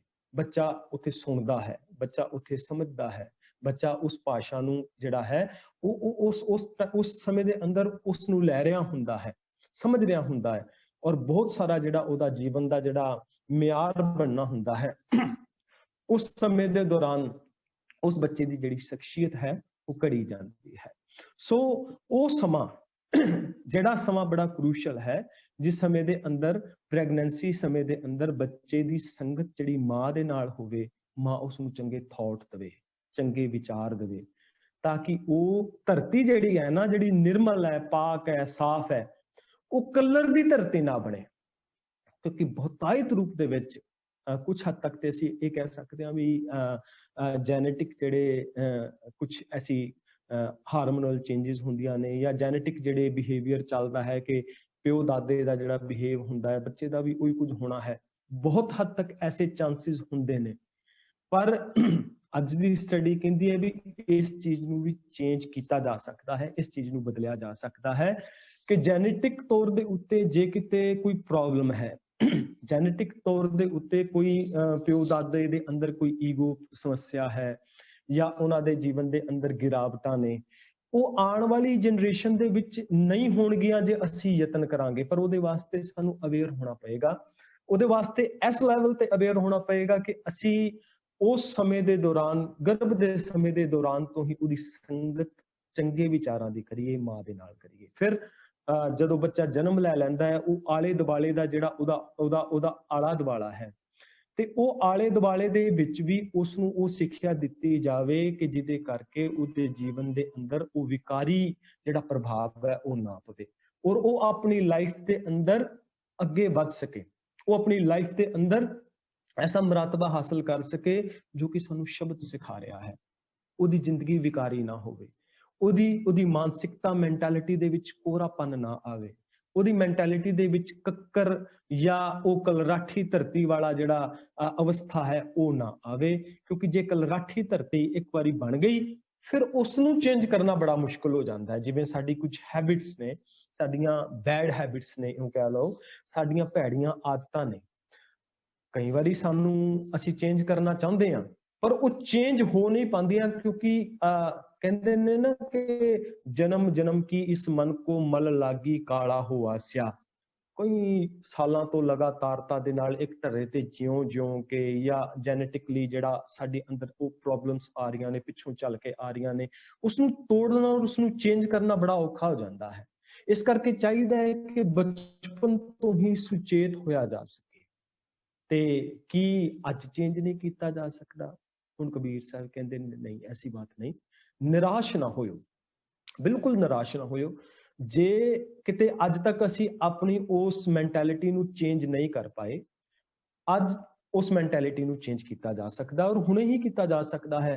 ਕਿਉਂਕਿ ਸ਼ਬਦ ਦੇ ਅੰਦਰ ਇਤਨੀ ਤਾਕਤ ਹੈ, ਗੁਰੂ ਪਾਤਸ਼ਾਹ ਜੀ ਦੀ ਇਸ ਪਾਵਨ ਬਾਣੀ ਵਿੱਚ ਇੰਨੀ ਬਰਕਤ ਹੈ ਕਿ ਅਸੀਂ ਅੱਜ ਤੋਂ ਹੀ ਆਪਣੇ ਜੀਵਨ ਅੰਦਰ ਚੇਂਜ ਲਿਆ ਸਕਦੇ ਹਾਂ। ਅਸੀਂ ਆਪਣੇ ਜੀਵਨ ਦੇ ਅੰਦਰ ਚੇਂਜ ਲੈ ਕੇ ਆ ਸਕਦੇ ਹਾਂ। ਔਰ ਉਹ ਕਿਵੇਂ ਲੈ ਕੇ ਆ ਸਕਦੇ ਹਾਂ? ਉਹਦੇ ਵਾਸਤੇ ਸਾਨੂੰ ਆਪਣੇ ਥਾਟਸ, ਆਪਣੇ ਵਿਚਾਰਾਂ ਔਰ ਆਪਣੇ ਮਾਈਂਡ ਸੈਟ ਨੂੰ ਵੇਖਣਾ ਪਵੇਗਾ ਕਿ ਅਸੀਂ ਕੀ ਬੀਜ ਰਹੇ ਹਾਂ, ਆਪਣੇ ਮਾਨਸਿਕਤਾ ਦੇ ਵਿੱਚ ਕਿਹੜੇ ਵਿਚਾਰ ਪਾ ਰਹੇ ਹਾਂ। ਜਿੱਦਾਂ ਕਿ ਬੀਜ ਅਸੀਂ ਬੀਜੀਏ ਵਿਚਾਰ ਦਾ, ਜਿਹੜੀ ਬੂੰਦ ਸਾਡੇ ਮਨ ਮਸਤਿਸ਼ਕ ਤੇ ਪਈ ਤੇ ਸੰਗਤ ਨਾ ਹੋਣ ਕਰਕੇ ਗਿਆਨ ਦੇ ਰੂਪ ਦੇ ਅੰਦਰ ਅਸੀਂ ਉਸਨੂੰ ਬਿਲਕੁਲ ਜ਼ਾਇਆ ਕਰ ਦਿੱਤਾ। ਹੁਣ ਕੀ ਹੁੰਦਾ ਹੈ ਕਿ ਬੀਜ ਤੇ ਅਸੀਂ ਬੀਜਿਆ ਸੀ ਕਾਮ ਦਾ, ਇੱਕ ਫੁਰਨਾ ਆਇਆ, ਇੱਕ ਵਿਚਾਰ ਆਇਆ, ਲੇਕਿਨ ਉਹ ਵਿਚਾਰ ਜਿਹੜਾ ਹੈ ਉਹ ਜ਼ਾਇਆ ਨਹੀਂ ਜਾਂਦਾ। ਦੇਖੋ ਜਿਹੜੀ ਸਾਡੇ ਥਾਟਸ ਨੇ ਨਾ, ਉਹ ਕਦੇ ਵੀ ਜ਼ਾਇਆ ਨਹੀਂ ਜਾਂਦੇ, ਸਾਡੀ ਪਰਸਨੈਲਿਟੀ ਦੇ ਉੱਤੇ ਉਹ ਅਸਰ ਪਾਉਂਦੇ ਨੇ ਕਿਸੇ ਵੀ ਰੂਪ ਦੇ ਵਿੱਚ। ਇਸੇ ਕਰਕੇ ਜਿਹੜੀ ਸੰਪੂਰਨ ਗੁਰਬਾਣੀ ਹੈ ਇਹ ਲਗਭਗ ਮਨ ਤੇ ਖੜੀ ਹੈ, ਇਹ ਸਾਡੀ ਮਾਨਸਿਕਤਾ ਤੇ ਖੜੀ ਹੈ ਕਿ ਸਾਨੂੰ ਗੁਰੂ ਸਾਹਿਬ ਕਹਿੰਦੇ ਨੇ ਬਾਹਰੀ ਤੌਰ ਤੇ ਤੂੰ ਭਾਵੇਂ ਜਿੰਨਾ ਮਰਜ਼ੀ ਧਰਮੀ ਦਿਸੇ, ਪੱਗ ਬੰਦਾ ਹੋਵੇ, ਦਾੜਾ ਪ੍ਰਕਾਸ਼ ਹੋਵੇ, ਕਕਾਰ ਪਾਏ ਹੋਣ, ਪਰ ਜਦੋਂ ਤੱਕ ਤੇਰਾ ਮਨ ਸਾਫ਼ ਨਹੀਂ ਉਦੋਂ ਤੱਕ ਤੇਰੇ ਜੀਵਨ ਦੇ ਵਿੱਚ ਕੋਈ ਤਬਦੀਲੀ ਨਹੀਂ ਆ ਸਕਦੀ। ਗੱਲ ਮਨ ਦੀ ਹੈ ਸਾਰੀ ਦੀ ਸਾਰੀ। ਇਸ ਕਰਕੇ ਸਾਨੂੰ ਸਮਝਾਇਆ ਜਾਂਦਾ ਹੈ ਕਿ ਜਿਹੜੇ ਥਾਟਸ ਨੇ, ਜਿਹੜੇ ਵਿਚਾਰ ਨੇ, ਜੇ ਉਹ ਚੰਗੇ ਨੇ ਤਾਂ ਵੀ ਸਾਡੇ ਜੀਵਨ ਦੇ ਉੱਤੇ ਉਹ ਰਿਐਕਟ ਕਰਨਗੇ, ਉਹ ਸਾਡੀ ਬਾਡੀ ਦੇ ਉੱਤੇ, ਸਾਡੀ ਲਾਈਫ ਦੇ ਉੱਤੇ ਔਰ ਸਾਡੇ ਬਿਹੇਵੀਅਰ ਦੇ ਉੱਤੇ। ਤੇ ਜੇ ਸਾਡੇ ਥਾਟਸ ਮਾੜੇ ਨੇ ਨਾ, ਉਹ ਮਨ ਵਿੱਚ ਇੱਕ ਵਾਰੀ ਪਨਪੇ ਤੇ ਉਸਨੇ ਆਪਣਾ ਅਸਰ ਜ਼ਰੂਰ ਦਿਖਾਣਾ ਹੈ। ਐਗਜ਼ਾਮਪਲ ਅਸੀਂ ਇਹਦੀ ਲੈ ਲਈਏ ਕਿ ਸਾਹਮਣੇ ਜੇ ਕਿਤੇ ਮਿੱਠਾ ਪਿਆ ਹੋਏ ਨਾ, ਮਿੱਠਾ ਪਿਆ ਹੋਏ ਸਾਹਮਣੇ, ਤੇ ਹਾਲੇ ਕ੍ਰੇਵਿੰਗ ਹੋਈ ਸਾਡੇ ਮਨ ਦੇ ਅੰਦਰ, ਸਿਰਫ ਕ੍ਰੇਵਿੰਗ ਹੀ ਹੋਈ ਕਿ ਮੈਨੂੰ ਮਿੱਠਾ ਖਾਣਾ ਚਾਹੀਦਾ। ਸਪੋਜ਼ ਕਰੋ ਸਾਹਮਣੇ ਰਸਗੁੱਲਾ ਪਿਆ ਹੈ, ਸਾਹਮਣੇ ਗੁਲਾਬ ਜਾਮੁਨ ਹੈ, ਗਾਜਰ ਪਾਕ ਪਿਆ ਹੈ, ਕੋਈ ਮਿੱਠਾ ਖਾਣ ਦਾ ਸ਼ੌਕੀਨ ਹੈ ਤੇ ਪੇਸਟਰੀ ਪਈ ਹੈ, ਉਹ ਸੋਚ ਰਿਹਾ ਹੈ ਕਿ ਮੈਂ ਇਸਨੂੰ ਖਾ ਲਵਾਂ। ਹਾਲੇ ਮਨ ਦੇ ਵਿੱਚ ਵਿਚਾਰ ਹੀ ਆਇਆ ਹੈ, ਬਾਡੀ ਇਨਸੂਲਿਨ ਬਣਾਉਣੀ ਪਹਿਲਾਂ ਸ਼ੁਰੂ ਕਰ ਦਿੰਦੀ ਹੈ, ਯਾਨੀ ਕਿ ਬਾਡੀ ਜਿਹੜੀ ਹੈ ਉਸ ਵਿਚਾਰ ਤੋਂ ਰਿਐਕਟ ਕਰਨਾ ਸ਼ੁਰੂ ਕਰ ਦਿੰਦੀ ਹੈ। ਇਸੇ ਤਰ੍ਹਾਂ ਜੇ ਅਸੀਂ ਸਾਡੇ ਮਨ ਵਿੱਚ ਕੋਈ ਭੈੜਾ ਵਿਚਾਰ ਆਉਂਦਾ ਹੈ ਕਿਸੇ ਦੇ ਵਾਸਤੇ, ਮਿਸਾਲ ਵਜੋਂ ਅਸੀਂ ਕਿਸੇ ਗਵਾਂਢੀ ਦੀ ਕੋਈ ਚੰਗੀ ਚੀਜ਼ ਵੇਖੀ ਔਰ ਸਾਡੇ ਅੰਦਰ ਇੱਕ ਈਰਖਾ ਵਾਲੀ ਭਾਵ ਪੈਦਾ ਹੋਈ, ਵਿਚਾਰ ਪੈਦਾ ਹੋਈ, ਕਿਸੇ ਨੇ ਵੇਖੇ ਤੇ ਨਹੀਂ ਨਾ, ਪਰ ਉਹ ਬੀਜ ਬੀਜਿਆ ਗਿਆ, ਉਹ ਬੀਜ ਬੀਜਿਆ ਗਿਆ ਵਿਚਾਰ ਦਾ, ਔਰ ਉਸਨੇ ਉਸੇ ਵੇਲੇ ਸਾਡੀ ਬਾਡੀ ਦੇ ਹਾਰਮੋਨਸ ਚੇਂਜ ਕਰਨੇ ਸ਼ੁਰੂ ਕਰ ਦਿੱਤੇ ਔਰ ਸਾਡੀ ਬਾਡੀ ਦੇ ਅੰਦਰ ਉਹ ਜਿਹੜੀਆਂ ਚੀਜ਼ਾਂ ਨੇ ਉਹ ਅਸਰ ਪਾਉਣਾ ਸ਼ੁਰੂ ਕਰ ਦਿੰਦੀਆਂ ਨੇ। ਇਸੇ ਕਰਕੇ ਅੱਜ ਡਾਕਟਰਸ ਕਹਿੰਦੇ ਨੇ ਕਿ ਜਿਹੜਾ ਨੈਗੇਟਿਵ ਥਿੰਕਿੰਗ ਰੱਖਦਾ ਹੈ ਜ਼ਿਆਦਾ, ਉਹ ਡਿਪਰੈਸ਼ਨ ਵਿੱਚ ਚਲਾ ਜਾਂਦਾ ਹੈ, ਉਹਦੇ ਹਾਜ਼ਮਾ ਜਿਹੜਾ ਹੈ ਉਹ ਠੀਕ ਨਹੀਂ ਰਹਿੰਦਾ, ਉਹਦੀ ਡਾਈਜੈਸ਼ਨ ਠੀਕ ਨਹੀਂ ਰਹਿੰਦੀ, ਜਾਂ ਹੋਰ ਬਹੁਤ ਸਾਰੀਆਂ ਜਿਹੜੀਆਂ ਪ੍ਰੋਬਲਮਸ ਨੇ ਜਿਹੜੀਆਂ ਉਹ ਸਾਡੀ ਮੈਂਟਲ ਸਟ੍ਰੈਸ ਦੇ ਨਾਲ ਜੁੜੀਆਂ ਹੁੰਦੀਆਂ ਨੇ, ਸਾਡੇ ਵਿਚਾਰ, ਸਾਡੇ ਥਾਟਸ ਦੇ ਨਾਲ ਜੁੜੀਆਂ ਹੁੰਦੀਆਂ ਨੇ। ਸੋ ਇੱਥੇ ਸਾਨੂੰ ਆਪਣਾ ਮਾਈਂਡ ਸੈਟ ਦੇਖਣਾ ਪਏਗਾ ਕਿ ਸਾਡਾ ਮਾਈਂਡ ਸੈਟ ਕੈਸਾ ਹੈ, ਸਾਡਾ mind set growth mind set ਹੈ ਜਾਂ ਸਾਡਾ ਮਾਈਂਡ ਸੈਟ ਜਿਹੜਾ ਹੈ ਬਸ ਇਹੀ ਹੈ ਕਿ ਜੋ ਸਾਡਾ ਬਣਿਆ ਹੈ ਉਹਦੇ ਮੁਤਾਬਕ ਹੀ ਅਸੀਂ ਆਪਣੇ ਮਾਈਂਡ ਸੈਟ ਦੇ ਮੁਤਾਬਕ ਚੱਲਣਾ ਹੈ। ਸੋ ਗੁਰਬਾਣੀ ਦੇ ਵਿੱਚ ਸਾਨੂੰ ਸਮਝਾਇਆ ਜਾਂਦਾ ਹੈ ਕਿ ਉਸ ਸੋਚ ਨੂੰ ਕਿਵੇਂ ਤਬਦੀਲ ਕਰਨਾ, ਉਸ ਮੈਂਟੈਲਿਟੀ ਨੂੰ ਕਿਵੇਂ ਅਸੀਂ ਤਬਦੀਲ ਕਰ ਸਕਦੇ ਹਾਂ, ਉਹ ਬੂੰਦ ਨੂੰ ਕਿਸ ਢੰਗ ਦੇ ਨਾਲ ਅਸੀਂ ਪੂਰਨ ਤੌਰ ਤੇ ਉਸ ਨੂੰ ਜਜ਼ਬ ਕਰ ਸਕਦੇ ਹਾਂ ਆਪਣੇ ਅੰਦਰ, ਗਿਆਨ ਰੂਪੀ ਬੂੰਦ ਨੂੰ। ਮਨ ਹਾਲੀ ਕਿਰਸਾਣੀ ਕਰਨੀ, ਸ਼ਰਮ ਪਾਣੀ ਤਨ ਖੇਤ, ਨਾਮ ਬੀਜ ਸੰਤੋਖ ਸੁਹਾਗਾ, ਰੱਖ ਗਰੀਬੀ ਵੇਸ। ਭਾਵ ਕਰਮ ਕਦਮ, ਕਹਿੰਦੇ ਕਿ ਮਨ ਹਾਲੀ ਕਿਰਸਾਣੀ ਕਰਨੀ, ਮਨ ਹਾਲੀ, ਮਨ ਨੂੰ ਹਾਲੀ ਬਣਾ, ਕਿਰਸਾਣੀ ਨੂੰ ਕਰਨੀ ਬਣਾ, ਮਿਹਨਤ ਕਰ। ਮਨ ਹਾਲੀ ਕਿਰਸਾਣੀ ਕਰਨੀ, ਸ਼ਰਮ ਪਾਣੀ ਤਨ ਖੇਤ, ਸ਼ਰਮ ਦਾ ਮਤਲਬ ਸਖਤ ਮਿਹਨਤ ਕਰ। ਨਾਮ ਬੀਜ, ਫਿਰ ਸਖਤ ਮਿਹਨਤ ਕਰਕੇ ਮਨ ਜਦੋਂ ਹਾਲੀ ਬਣ ਜਾਵੇਗਾ, ਸਖਤ ਮਿਹਨਤ ਕਰੇਗਾ, ਨਾਮ ਨੂੰ ਬੀਜੇਗਾ, ਸੰਤੋਖ ਸੁਹਾਗਾ, ਔਰ ਕੰਟੈਂਟਮੈਂਟ ਦਾ ਸੁਹਾਗਾ, ਸੰਤੋਖ ਦਾ ਲਗਾਤਾਰ ਉਸ ਬੀਜ ਨੂੰ ਸਹੇਜੇਗਾ, ਉਸ ਚੰਗੇ ਵਿਚਾਰ ਦੇ ਉੱਤੇ ਲਗਾਤਾਰ ਸੁਹਾਗਾ ਫੇਰੇਗਾ, ਤਾਂ ਕੀ ਹੋਵੇਗਾ ਕਿ ਉਸ ਟਾਈਮ ਤੇਰੇ ਉਹ ਜਿਹੜਾ ਬੀਜ ਹੈ ਉਹ ਫਲੀਭੂਤ ਹੋਣਾ ਸ਼ੁਰੂ ਹੋ ਜਾਵੇਗਾ। ਅਮਲ ਕਰ ਧਰਤੀ ਬੀਜ ਸ਼ਬਦੋ ਕਰ, ਸੱਚ ਕੀ ਆਬ ਨਿਤ ਦੇ ਪਾਣੀ, ਹੋਏ ਕਿਰਸਾਨ ਈਮਾਨ ਜਮਾਏ ਲੈ, ਪਿਸ਼ਟ ਦੋਜਕ ਮੂੜੇ ਏਵ ਜਾਣੀ। ਅਮਲ ਕਰ ਧਰਤੀ ਬੀਜ ਸ਼ਬਦੋ ਕਰ, ਵਾਰ-ਵਾਰ ਗੁਰਬਾਣੀ ਦੇ ਅੰਦਰ ਸਾਨੂੰ ਇਹ ਬਹੁਤ ਸਾਰੇ ਪ੍ਰਮਾਣ ਮਿਲ ਜਾਂਦੇ ਨੇ ਕਿ ਕਿਵੇਂ ਅਸੀਂ ਆਪਣੀ ਉਸ ਮਾਨਸਿਕਤਾ ਦੀ ਗੋਡੀ ਕਰਨੀ ਹੈ। ਕਾਮ ਕ੍ਰੋਧ ਦੋਏ ਕਰੋ ਬਸੋਲੇ, ਗੋਡੋ ਧਰਤੀ ਭਾਈ। ਦੇਖੋ ਗੁਰਬਾਣੀ ਦੇ ਵਿੱਚ ਨਾ ਵੈਸੇ ਕਾਮ ਕ੍ਰੋਧ ਨੂੰ ਮਾੜਾ ਕਿਹਾ ਗਿਆ ਹੈ ਕਿ ਕਾਮ ਔਰ ਕ੍ਰੋਧ ਜਿਹੜੇ ਨੇ ਇਹ ਐਸੇ ਜਜ਼ਬੇ ਨੇ, ਐਸੇ ਵਿਕਾਰ ਜਿਹੜੇ ਨੇ ਜਿਹੜੇ ਮਾੜੇ ਨੇ, ਜਿਨ੍ਹਾਂ ਨੂੰ ਨੈਗੇਟਿਵ ਤੌਰ ਦੇ ਉੱਤੇ ਲਿਆ ਜਾਂਦਾ ਹੈ। ਪਰ ਗੁਰੂ ਸਾਹਿਬ ਨੇ ਨਾ ਇਸ ਨੂੰ, ਇਸ ਸ਼ਬਦ ਦੇ ਅੰਦਰ ਨਾ ਪੋਜ਼ਿਟਿਵ ਵੇ ਦੇ ਨਾਲ ਪੇਸ਼ ਕੀਤਾ ਹੈ। ਉਹ ਕਹਿੰਦੇ ਨੇ ਵੀ ਕਾਮ ਕ੍ਰੋਧ ਦੋਏ ਕਰੋ ਬਸੋਲੇ, ਗੋਡੋ ਧਰਤੀ ਭਾਈ। ਇਹਨੂੰ ਪੋਜ਼ਿਟਿਵ ਵੇ ਦੇ ਵਿੱਚ ਲੈ ਸਕਦਾ ਹੈ। ਧਰਤੀ ਗੋਡ ਆਪਣੀ, ਉਹਦੀ ਕੇਅਰ ਕਰ। ਕਿਹਦੇ ਨਾਲ ਕਰ? ਕਾਮ ਦਾ ਵਿਚਾਰ ਆਇਆ ਉਹਨੂੰ ਕਨਵਰਟ ਕਰ, ਉਹਨੂੰ ਸਾਂਭ। ਉਹਦੇ ਨਾਲ ਇਹ ਵੇਖ ਕਿ ਦੁਨੀਆ ਦੇ ਅੰਦਰ ਜਿਨ੍ਹਾਂ ਲੋਕਾਂ ਦਾ ਹਾਨ ਇਹ ਵਿਚਾਰ ਕਰਕੇ ਹੋਇਆ ਹੈ, ਕਿਤੇ ਤੇਰੇ ਘਰ ਦਾ ਨੁਕਸਾਨ ਨਾ ਹੋ ਜਾਏ, ਕਿਤੇ ਤੇਰੀ ਆਪਣੀ ਸ਼ਖਸੀਅਤ ਦਾ ਨੁਕਸਾਨ ਨਾ ਹੋ ਜਾਏ, ਕਿਤੇ ਕੋਈ ਇੱਕ ਗਲਤੀ ਤੇਰੀ ਸਾਰੀ ਉਮਰ ਦਾ ਜਿਹੜਾ ਤੂੰ ਇੱਜ਼ਤ ਕਮਾਈ ਹੈ ਉਸ ਇੱਜ਼ਤ ਨੂੰ ਤਾਰ-ਤਾਰ ਕਰਕੇ ਨਾ ਰੱਖ ਦੇ। ਜਦੋਂ ਐਸੀ ਵਿਚਾਰ ਆਏਗੀ ਉਦੋਂ ਅਸੀਂ ਕਾਮ ਨੂੰ ਪੋਜ਼ਿਟਿਵ ਵੇ ਦੇ ਨਾਲ ਅਸੀਂ ਗੋਡ ਰਹੇ ਹੋਵਾਂਗੇ, ਯਾਨੀ ਕਿ ਪੋਜ਼ਿਟਿਵ ਵੇ ਦੇ ਵਿੱਚ ਲਿਆ। ਕ੍ਰੋਧ ਦਾ ਆਇਆ, ਕ੍ਰੋਧ ਦਾ ਵਿਚਾਰ ਆਇਆ ਮਨ ਦੇ ਵਿੱਚ, ਇੱਕਦਮ ਆਂਦਾ ਹੈ, ਬੰਦਾ ਭ੍ਰਸ਼ਟ ਹੋ ਜਾਂਦਾ ਹੈ ਇੱਕਦਮ ਕ੍ਰੋਧ ਦੇ ਵਿੱਚ। ਇਹਦਾ ਆਪਣਾ ਆਪਾ ਨਹੀਂ ਰਹਿੰਦਾ, ਆਵਾਜ਼ ਉੱਚੀ ਹੋ ਜਾਂਦੀ ਹੈ, ਅੱਖਾਂ ਲਾਲ ਹੋ ਜਾਂਦੀਆਂ ਨੇ, ਇਹ ਸਾਹਮਣੇ ਵਾਲੇ ਨੂੰ ਵੇਖਦਾ ਨਹੀਂ, ਮਰਨ ਤੇ ਮਾਰਨ ਤੱਕ ਚਲਾ ਜਾਂਦਾ ਹੈ। ਲੇਕਿਨ ਉਸ ਵੇਲੇ ਵੇਖ ਕਿ ਇਸ ਕ੍ਰੋਧ ਨੇ ਕਿੰਨਿਆਂ ਦੇ ਘਰਾਂ ਨੂੰ ਬਰਬਾਦ ਕੀਤਾ ਹੈ। ਨਿਮਰਤਾ ਧਾਰਨ ਕਰ ਉਸ ਟਾਈਮ ਦੇ ਅੰਦਰ, ਉਸ ਆਪਣੇ ਕ੍ਰੋਧ ਦੇ ਉੱਤੇ ਵੇਖ, ਆਪਣਾ ਸੈਲਫ ਐਨਾਲਿਸਿਸ ਕਰ ਕਿ ਕਿਤੇ ਮੈਂ, ਕਈ ਵਾਰੀ ਅਸੀਂ ਇਵੈਲੂਏਟ ਨਹੀਂ ਕਰਦੇ ਕਿ ਅਸੀਂ ਸਾਰੇ ਦਿਨ ਦੇ ਵਿੱਚ ਅੱਜ ਅਸੀਂ ਆਪਣੇ ਪਾਰਟਨਰ ਦੇ ਨਾਲ ਕਿਸ ਢੰਗ ਦੇ ਨਾਲ ਬੋਲੇ, ਕਿ ਮੇਰੇ ਬੋਲ ਦੇ ਵਿੱਚ ਗੁੱਸਾ ਤੇ ਨਹੀਂ ਸੀ, ਕਿ ਮੇਰੇ ਬੋਲ ਦੇ ਅੰਦਰ ਕਿਤੇ ਕੋਈ ਈਰਖਾ ਤੇ ਨਹੀਂ ਸੀ, ਕਿ ਮੈਂ ਆਪਣੇ ਬੱਚਿਆਂ ਦੇ ਨਾਲ ਜਦੋਂ ਗੁਫ਼ਤਗੂ ਕੀਤੀ ਕਿਤੇ ਮੈਂ ਉਹਨਾਂ ਨੂੰ ਬਗੈਰ ਗੱਲ ਦੇ ਤੇ ਡਾਂਟਿਆ ਤੇ ਨਹੀਂ, ਕਿਤੇ ਮੈਂ ਆਪਣੇ ਬਾਹਰਲੀ ਦੁਨੀਆ ਦਾ ਸਟ੍ਰੈਸ ਲੈ ਕੇ, ਕ੍ਰੋਧ ਲੈ ਕੇ, ਆਪਣੀ ਬਾਹਰੀ ਅਸਫਲਤਾਵਾਂ ਨੂੰ ਲੈ ਕੇ ਆਪਣੇ ਘਰ ਜਦੋਂ ਆਇਆ ਤੇ ਆਪਣੇ ਬੱਚਿਆਂ ਦੇ ਨਾਲ ਕ੍ਰੋਧ ਦੇ ਨਾਲ ਗੱਲ ਤੇ ਨਹੀਂ ਕੀਤੀ, ਕਿਉਂਕਿ ਉਹਨਾਂ ਤੇ ਕਸੂਰ ਨਹੀਂ ਹੈ। ਤੇ ਜੇ ਉਹਨਾਂ ਦਾ ਕੋਈ ਕਸੂਰ ਨਹੀਂ ਹੈ ਤੇ ਫਿਰ ਮੈਂ ਆਪਣੇ ਉਸ ਵਿਚਾਰ ਨੂੰ ਸਾਂਭਾਂ ਔਰ ਸੈਲਫ ਐਨਾਲਿਸਿਸ ਕਰਾਂ ਕਿ ਕਿਤੇ ਜਿਹੜਾ ਭਾਵ ਹੈ ਇਹ ਮੇਰੀ ਲਾਈਫ ਔਰ ਮੇਰੇ ਪਰਿਵਾਰ ਉੱਤੇ ਇਫੈਕਟ ਨਾ ਪਾਵੇ, ਜੋ ਕੁਝ ਵਿਚਾਰ ਨੇ ਇਹ ਮੇਰੀ ਲਾਈਫ ਉੱਤੇ ਇਫੈਕਟ ਨਾ ਪਾਵੇ। ਸੋ ਜਦੋਂ ਅਸੀਂ ਇਸ ਪੋਜ਼ਿਟਿਵ ਵੇ ਦੇ ਨਾਲ ਇਹਨਾਂ ਵਿਕਾਰਾਂ ਨੂੰ ਕਨਵਰਟ ਕਰਨਾ ਸ਼ੁਰੂ ਕਰ ਦੇਵਾਂਗੇ, ਲੈਣਾ ਸ਼ੁਰੂ ਕਰ ਦੇਵਾਂਗੇ, ਤੇ ਸਾਡੀ ਲਾਈਫ ਜਿਹੜੀ ਹੈ ਉਹ ਉਹਦੇ ਅੰਦਰ ਚੇਂਜ ਆਣਾ ਸ਼ੁਰੂ ਹੋ ਜਾਵੇਗਾ। ਜਿਵੇਂ ਕਬੀਰ ਸਾਹਿਬ ਜੀ ਅੱਜ ਦੇ ਇਸ ਪਾਵਨ ਸ਼ਲੋਕ ਦੇ ਅੰਦਰ ਸਾਨੂੰ ਸਮਝਾ ਰਹੇ ਨੇ, ਕਬੀਰ ਨਿਰਮਲ ਬੂੰਦ ਆਕਾਸ਼ ਕੀ, ਪਰ ਗਈ ਭੂਮ ਬੇਕਾਰ, ਬਿਨ ਸੰਗਤ ਇਉ ਮਾਨਈ, ਹੋਈ ਗਈ ਪੱਠ ਛਾਰ। ਬਗੈਰ ਸੰਗਤ ਤੋਂ ਇਉਂ ਮੰਨੋ ਕਿ ਇਹ ਬਿਲਕੁਲ ਜਿਵੇਂ ਪੱਠੇ ਤੇ ਡੇਗ ਦਿੱਤੀ ਹੋਵੇ। ਕਈ ਹੁੰਦੇ ਨੇ ਮਾਨਸਿਕਤਾ ਐਸੀ ਬਣੀ ਹੁੰਦੀ ਹੈ, ਮੈਂਟੈਲਿਟੀ ਐਸੀ ਬਣੀ ਹੁੰਦੀ ਹੈ ਕਿ ਜਿੰਨਾ ਮਰਜ਼ੀ ਉਹਨਾਂ ਨੂੰ ਕੋਈ ਚੰਗੀ ਗੱਲ ਮਿਲ ਜਾਵੇ ਪਰ ਲਾਈਫ ਦੇ ਵਿੱਚ ਕੋਈ ਪਰਿਵਰਤਨ ਹੀ ਨਹੀਂ ਹੁੰਦਾ, ਪੱਥਰ ਦੀ ਨਿਆਈ ਹੁੰਦੇ ਨੇ।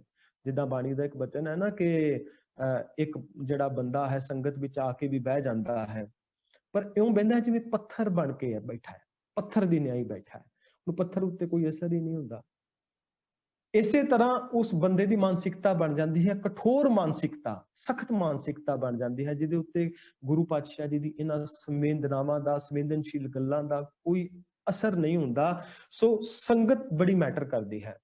स्पेन दी एक कहावत है कि तुसी मैनू दसो कि तुसी किन्ना लोकां दे नाल रहिंदे हो ते मैं तुहानू दस दवांगा कि तुहाडी शख्सियत कैसी है।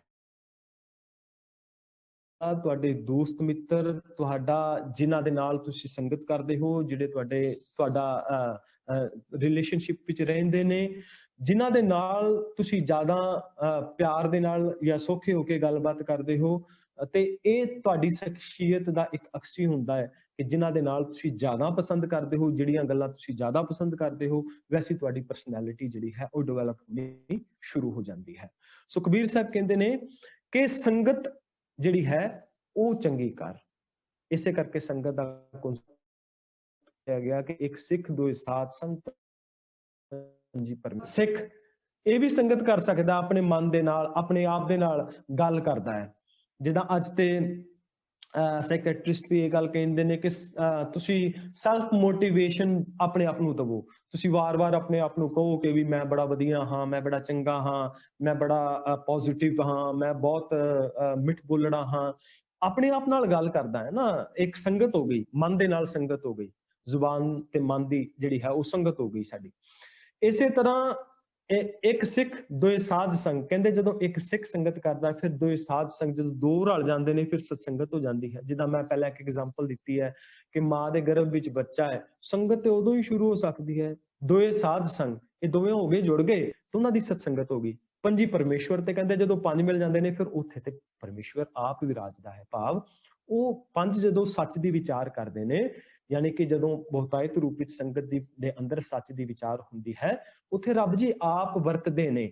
ਸੋ ਇੱਕ এনवायरमेंट ਵੀ ਜਿਹੜਾ ਹੈ ਉਹ ਚੰਗਾ ਚਾਹੀਦਾ ਹੈ ਕਿ ਸਾਡਾ এনवायरमेंट ਵੀ ਜਿਹੜਾ ਹੈ ਉਹ ਚੰਗਾ ਹੋਵੇ। ਇਸ ਕਰਕੇ ਕਿਹਾ ਜਾਂਦਾ ਵੀ ਗੁਰਦੁਆਰਾ ਸਾਹਿਬ ਜਾਓ, ਗੁਰਦੁਆਰਾ ਸਾਹਿਬ ਜਾ ਕੇ ਚੰਗੀ ਤਰ੍ਹਾਂ ਆਪਣੇ ਆਪ ਨੂੰ ਫਰੈਸ਼ ਕਰਕੇ ਉੱਥੇ ਜਾ ਕੇ ਬੈਠੋ ਤੇ ਸੰਗਤ ਦੇ ਵਿੱਚ ਸ਼ਬਦ ਦਾ ਅਸਰ ਵਧੇਰੇ ਹੁੰਦਾ ਹੈ। ਇਸੇ ਕਰਕੇ ਗੁਰੂ ਸਾਹਿਬ ਨੇ ਕਿਹਾ ਸੀ ਕਿ ਪਹਿਲਾਂ ਪੰਗਤ ਫਿਰ ਸੰਗਤ। ਉਹਨਾਂ ਨੇ ਇੱਕ ਪਾਏ ਦਰ ਪਾਏ ਇਸ ਨੂੰ ਅੱਗੇ ਵਧਾਇਆ। ਸੰਗਤ ਦੀ ਜਿਹੜੀ ਪਰਪਾਟੀ ਹੈ ਉਹ ਸਿੱਖ ਦੇ ਜੀਵਨ ਦੇ ਅੰਦਰ ਪੱਕੀ ਕਰ ਦਿੱਤੀ ਕਿ ਜਿਹੜਾ ਸਿੱਖ ਹੋਵੇਗਾ ਉਹ ਸੰਗਤ ਕਰੇਗਾ ਤਾਂ ਕਿ ਉਹ ਆਪਣੇ ਮਨ ਦੇ ਅੰਦਰ ਉਸ ਮੈਲ ਨੂੰ ਧੋ ਸਕੇ। ਕਬੀਰ ਜੀ ਦਾ ਇਹ ਪਾਵਨ ਸ਼ਲੋਕ, ਕਬੀਰ ਨਿਰਮਲ ਬੂੰਦ ਆਕਾਸ਼ ਕੀ, ਲੀਨੀ ਭੂਮ ਮਿਲਾਏ, ਅਨਿਕ ਮਿਆਨੇ ਪਚ ਗਏ, ਨਾ ਨਿਰਵਾਰੀ ਜਾਏ। ਇਸ ਸ਼ਲੋਕ ਦੇ ਅੰਦਰ ਸਮਝਾਣਾ ਕਰਦੇ ਨੇ, ਕਹਿੰਦੇ ਕਿ ਇਹ ਹਾਲ ਮਨੁੱਖ ਦਾ ਸਮਝੋ ਵੀ, ਕਹਿੰਦੇ ਨੇ ਕਿ ਵਰਖਾ ਸਮੇਂ ਆਕਾਸ਼ ਤੋਂ ਮੀਂਹ ਦੀ ਜਿਸ ਸਾਫ਼ ਬੂੰਦ ਨੂੰ ਸਿਆਣੇ ਜ਼ਮੀਂਦਾਰ ਨੇ ਹਲ ਨਾਲ ਵਾਹ ਕੇ ਸਵਾਰੀ ਹੋਈ ਆਪਣੀ ਜ਼ਮੀਨ ਵਿੱਚ ਵੱਟ ਬਣਨਾ ਠੀਕ ਕਰਕੇ ਰਲਾ ਲਿਆ, ਉਹ ਵੀ ਜ਼ਮੀਨ ਨਾਲੋਂ ਨਿਖੇੜੀ ਨਹੀਂ ਜਾ ਸਕਦੀ, ਯਾਨੀ ਕਿ ਉਸ ਨੂੰ ਅਲੱਗ ਨਹੀਂ ਕੀਤਾ ਜਾ ਸਕਦਾ। ਜਿਵੇਂ ਜ਼ਮੀਂਦਾਰ ਚਾਰ ਚਫੇਰੀ ਗੋਡੀ ਕਰਕੇ ਉਸਨੂੰ ਉਸ ਪਾਣੀ ਨੂੰ ਸਹੇਜ ਲੈਂਦਾ ਹੈ, ਫਿਰ ਉਸ ਬੂੰਦ ਨੂੰ ਨਖੇੜਿਆ ਨਹੀਂ ਜਾ ਸਕਦਾ, ਉਸ ਨੂੰ ਅਲੱਗ ਨਹੀਂ ਕੀਤਾ ਜਾ ਸਕਦਾ। ਕਹਿੰਦੇ ਨੇ ਭਾਵੇਂ ਅਨੇਕਾਂ ਸਿਆਣੇ ਕੋਸ਼ਿਸ਼ ਕਰ ਲੈਣ, ਉਸ ਰਾਠੀ ਪਾਣੀ ਧਰਤੀ ਤੇ ਘੱਟ ਜੁੜਦਾ ਹੈ।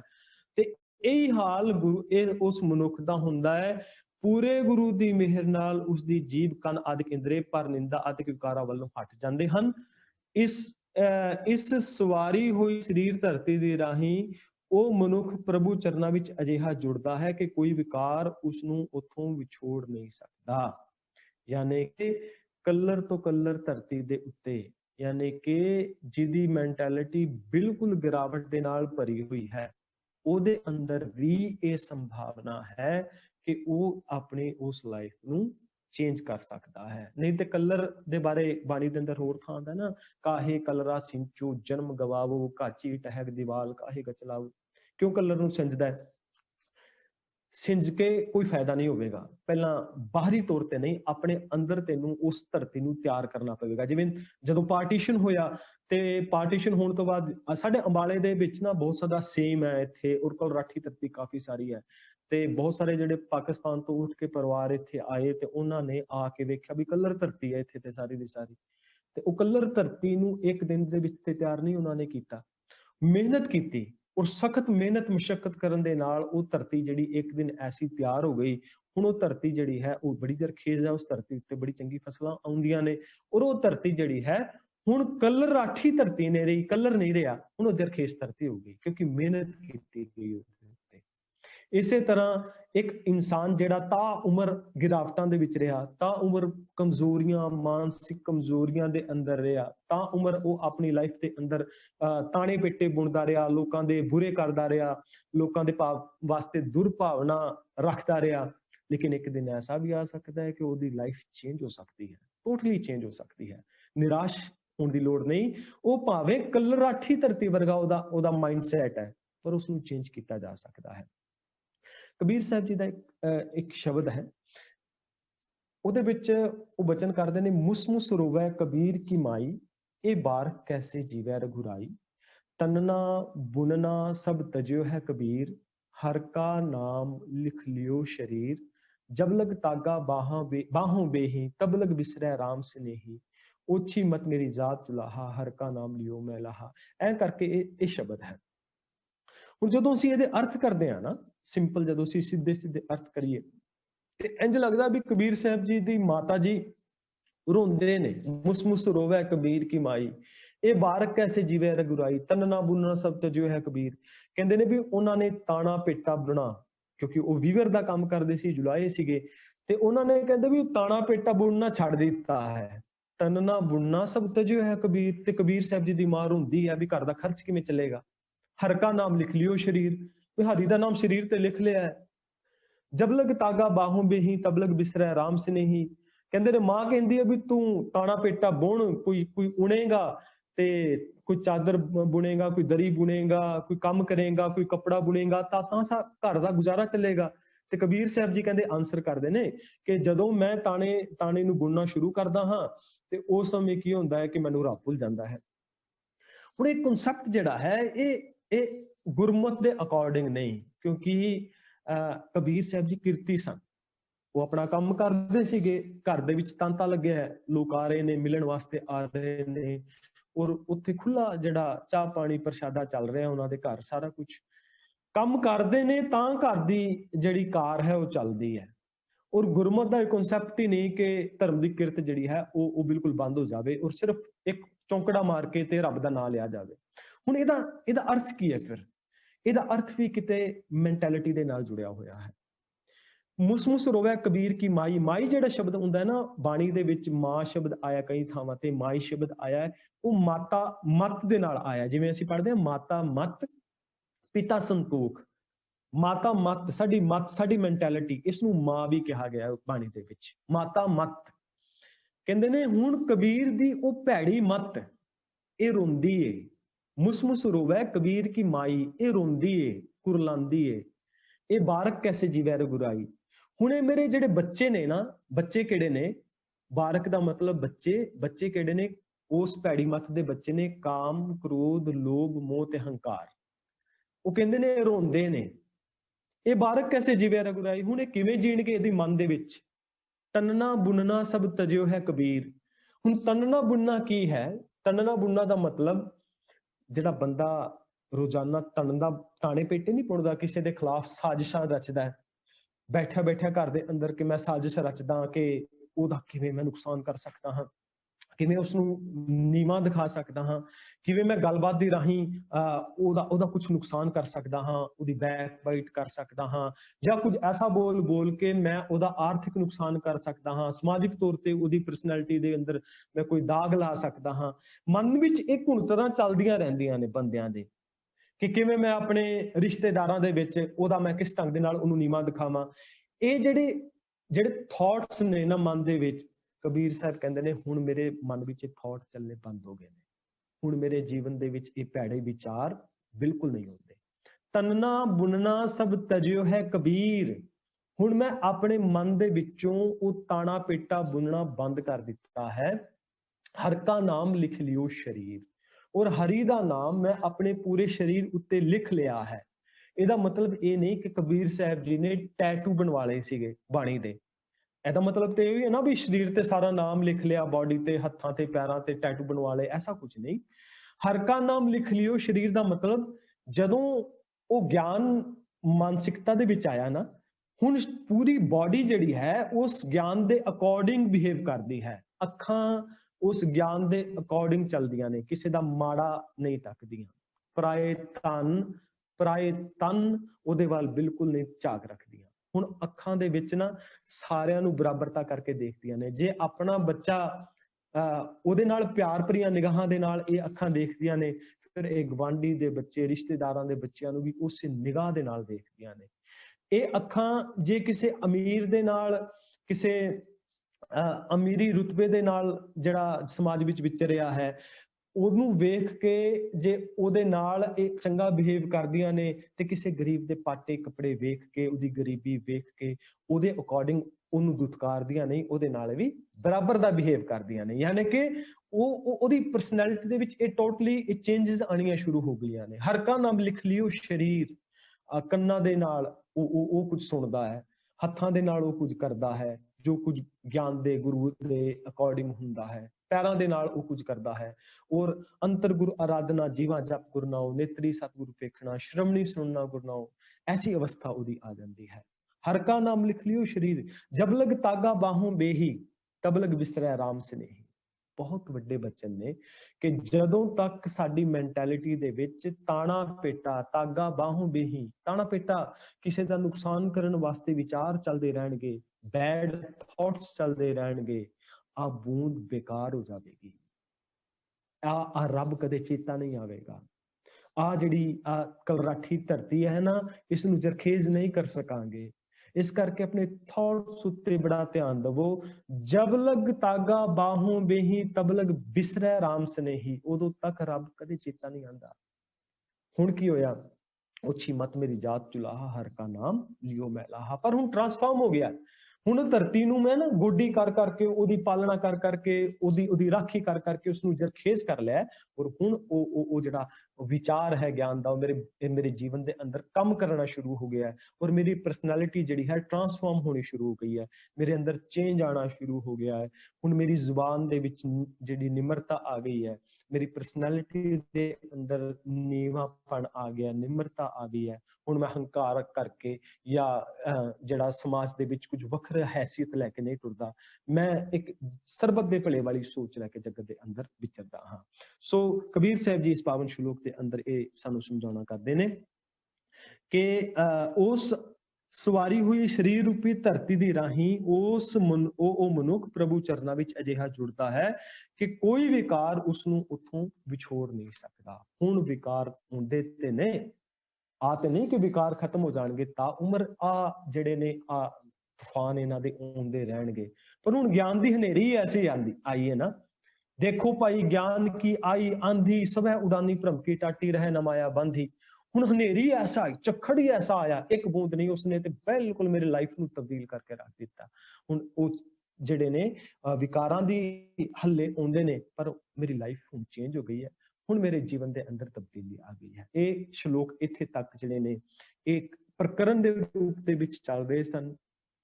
ਇਸ ਤੋਂ ਬਾਅਦ ਜਿਹੜੇ ਅਗਲੇ ਦੇ ਜਿਹੜੇ ਸ਼ਲੋਕਾਂ ਦੇ ਵਿਚਾਰ ਅਸੀਂ ਹੁਣ ਆਰੰਭ ਕਰ ਰਹੇ ਹਾਂ, ਇਹ ਕਬੀਰ ਸਾਹਿਬ ਜੀ ਇਸਲਾਮ ਮਤ ਦੇ ਜਿਹੜੇ ਧਾਰਨੀ ਲੋਕ ਨੇ, ਮੁਸਲਮਾਨ ਵਿਚਾਰਧਾਰਾ ਦੇ ਨਾਲ ਸੰਬੰਧਿਤ ਲੋਕ ਨੇ, ਉਹਨਾਂ ਦੇ ਬਾਬਤ ਇਹਨਾਂ ਸ਼ਲੋਕਾਂ ਦੇ ਅੰਦਰ ਸਾਡੇ ਉੱਤੇ ਮਹਿਰਾਮਤ ਕਰ ਰਹੇ ਨੇ। ਕਬੀਰ ਹਜ ਕਾਬੈ ਹੋ ਜਾਏ ਥਾ, ਆਗੇ ਮਿਲਿਆ ਖੁਦਾਏ, ਸਾਈਂ ਮੁਝ ਸਿਓ ਲਰ ਪਰਿਆ, ਤੁਝੈ ਕਿਨ ਫੁਰਮਾਈ ਗਾਏ। ਕਬੀਰ ਹਜ ਕਾਬੈ ਹੋਏ ਗਿਆ, ਕੀਤੀ ਬਾਰ ਕਬੀਰ, ਸਾਈਂ ਮੁਝ ਮੈਂ ਕਿਆ ਖਤਾ, ਮੁਖੋ ਨਾ ਬੋਲੇ ਪੀਰ। ਹੁਣ ਇਸ ਸ਼ਲੋਕ ਦੇ ਵਿੱਚ ਇਹ ਜਿਹੜੇ ਸ਼ਲੋਕ ਨੇ, ਲਗਭਗ 4 ਸ਼ਲੋਕ ਨੇ।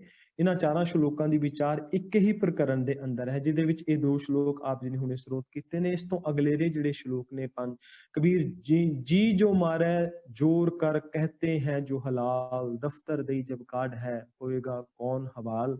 कबीर जोर किया सो जुल्म है, ले जवाब खुदाए, दफ्तर लेखा निकसै, मार मुहे मुँह खाए। कबीर लेखा देना सुहेला, जो दिल सूची होए, उस साचे दीवान में पल्ला ना पकड़ा कोई। ਇਹ 197 ਤੋਂ ਲੈ ਕੇ 201 ਜਿਹੜੇ ਇਹ ਸ਼ਲੋਕ ਨੇ, ਇਹਨਾਂ ਸਾਰਿਆਂ ਸ਼ਲੋਕਾਂ ਦਾ ਪ੍ਰਕਰਨ ਇੱਕ ਹੈ।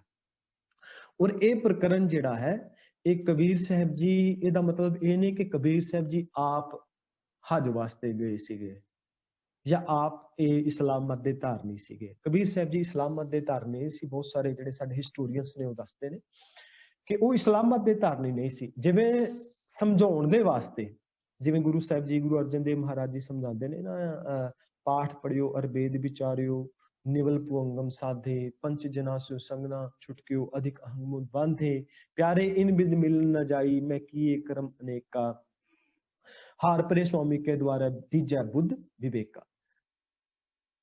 ਗੁਰੂ ਅਰਜਨ ਦੇਵ ਮਹਾਰਾਜ ਜੀ ਆਪ ਆ ਸਾਰੀਆਂ ਚੀਜ਼ਾਂ ਨਹੀਂ ਕਰਦੇ, ਨਾ ਤੇ ਉਹ ਪਾਠ ਹੀ ਕਰਦੇ ਨੇ, ਨਾ ਉਹ ਉਸ ਢੰਗ ਦੇ ਨਾਲ ਵੇਦਾਂ ਦੀ ਔਰ ਨਿਉਲੀ ਭੁੰਗਮ ਸਾਧਦੇ ਨੇ, ਨਾ ਉਹਨਾਂ ਦੀ ਵਿਚਾਰਾਂ ਕਰਦੇ ਨੇ। ਹਾਂ, ਉਹ ਆਪਣੇ ਆਪ ਨੂੰ ਸਾਹਮਣੇ ਰੱਖ ਕੇ ਇਹ ਸਾਨੂੰ ਸਮਝਾਉਣਾ ਕਰ ਰਹੇ ਨੇ ਕਿ ਜੋ ਲੋਕ ਆਪਣੇ ਆਪ ਤੇ ਲੈ ਕੇ ਸਮਝਾਉਣਾ ਕਰਦੇ ਨੇ ਕਿ ਜੋ ਲੋਕ ਇਹ ਕੰਮ ਕਰਦੇ ਨੇ, ਜੋ ਲੋਕ ਇਹ ਕਰਮ ਕਾਂਡ ਕਰਦੇ ਨੇ, ਇਹਨਾਂ ਦੇ ਰਾਹੀਂ ਉਸ ਅਕਾਲ ਪੁਰਖ ਵਾਹਿਗੁਰੂ ਦੀ ਪ੍ਰਾਪਤੀ ਨਹੀਂ ਹੋ ਸਕਦੀ, ਉਹਦੇ ਨਾਲ ਇਕਮਿਕ ਨਹੀਂ ਹੋਇਆ ਜਾ ਸਕਦਾ। ਫਿਰ ਕਿਵੇਂ ਹੋਇਆ ਜਾ ਸਕਦਾ ਹੈ? ਫਿਰ ਉਹਦੇ ਬਾਬਤ ਉਹ ਜਿਹੜੇ ਨੇ ਉਹ ਨਿਰਣੇ ਕਰਦੇ ਨੇ। ਇਸੇ ਤਰ੍ਹਾਂ ਕਬੀਰ ਸਾਹਿਬ ਜੀ ਇਹਨਾਂ ਸ਼ਲੋਕਾਂ ਦੇ ਵਿੱਚ ਸਾਨੂੰ ਆ ਜਿਹੜਾ ਇਸਲਾਮ ਮਤ ਦੇ ਜਿਹੜੇ ਕੁਝ ਕਾਫੀ ਸਾਰੇ ਜਿਹੜੇ ਉਹਨਾਂ ਦੇ ਧਾਰਮਿਕ ਰਿਚੁਅਲਸ ਨੇ, ਉਹਨਾਂ ਦਾ ਜ਼ਿਕਰ ਕਰ ਰਹੇ ਨੇ ਇਹਨਾਂ ਸ਼ਲੋਕਾਂ ਦੇ ਵਿੱਚ, ਔਰ ਸਾਨੂੰ ਸਮਝਾ ਰਹੇ ਨੇ ਕਿ ਕਿਸ ਢੰਗ ਦੇ ਨਾਲ ਅਸੀਂ ਉਸ ਜਿਹੜੇ ਇਸਲਾਮਿਕ ਲੋਕ ਨੇ, ਜਿਹੜੇ ਉਸ ਅੱਲਾਹ ਨੂੰ ਮੰਨਦੇ ਨੇ, ਜਿਹੜੇ ਹਜ ਵਾਸਤੇ ਜਾਂਦੇ ਨੇ, ਜਿਹੜੇ ਕਾਬਾ ਨੂੰ ਮੰਨਦੇ ਨੇ, ਉਹ ਕਿਵੇਂ ਉੱਥੇ ਜਾਂਦੇ ਨੇ, ਕਿਸ ਢੰਗ ਦੇ ਨਾਲ ਉਹ ਆਪਣੀ ਇਬਾਦਤਾਂ ਕਰਦੇ ਨੇ, ਕਿਵੇਂ ਉਹ ਆਪਣੇ ਧਾਰਮਿਕ ਜਿਹੜੇ ਉਹ ਰਿਚੁਅਲਸ ਨਿਭਾਉਂਦੇ ਨੇ, ਕਿ ਉਹਨਾਂ ਨੂੰ ਰੱਬ ਪ੍ਰਾਪਤ ਹੋ ਗਿਆ, ਕਿ ਉਹਨਾਂ ਨੂੰ ਬਹਿਸ਼ਤ ਮਿਲ ਗਿਆ, ਕਿ ਉਹ ਉਸ ਖੁਦਾ ਦੀ ਨਜ਼ਰ ਦੇ ਵਿੱਚ ਪ੍ਰਵਾਨ ਹੋ ਗਏ। ਇਹਨਾਂ ਸ਼ਲੋਕਾਂ ਦੇ ਅੰਦਰ ਕਬੀਰ ਸਾਹਿਬ ਜੀ ਉਹ ਸਮਝਾਉਣ ਦਾ ਯਤਨ ਕਰਦੇ ਨੇ। ਕਬੀਰ ਸਾਹਿਬ ਜੀ ਪਾਵਨ ਬਚਨ ਕਰਦੇ ਨੇ ਸ਼ਲੋਕ ਦੇ ਵਿੱਚ, ਕਬੀਰ ਹਜ ਕਾਬੈ ਹੋ ਜਾਏ ਥਾ, ਆਗੇ ਮਿਲਿਆ ਖੁਦਾਏ। ਕਹਿੰਦੇ ਨੇ ਕਿ ਕਬੀਰ ਜੀ ਕਹਿੰਦੇ ਨੇ ਮੈਂ ਕਾਬੇ ਦਾ ਹਜ ਕਰਨ ਜਾ ਰਿਹਾ ਸਾਂ, ਉੱਥੇ ਗਏ ਨੂੰ ਅੱਗੇ ਖੁਦਾ ਮਿਲ ਪਿਆ, ਉਹ ਮੇਰਾ ਸਾਈਂ ਖੁਦਾ ਖੁਸ਼ ਹੋਣ ਦੇ ਥਾਂ, ਸਾਈਂ ਮੁਝ ਚੋਂ ਲੜ ਭਰਿਆ। ਕਹਿੰਦੇ ਖੁਸ਼ ਹੋਣ ਦੇ ਥਾਂ ਮੈਂ ਉਸ ਘਰ ਦਾ ਦੀਦਾਰ ਕਰਨ ਆਇਆ, ਸਗੋਂ ਮੇਰੇ ਉੱਤੇ ਗੁੱਸਾ ਹੋਇਆ।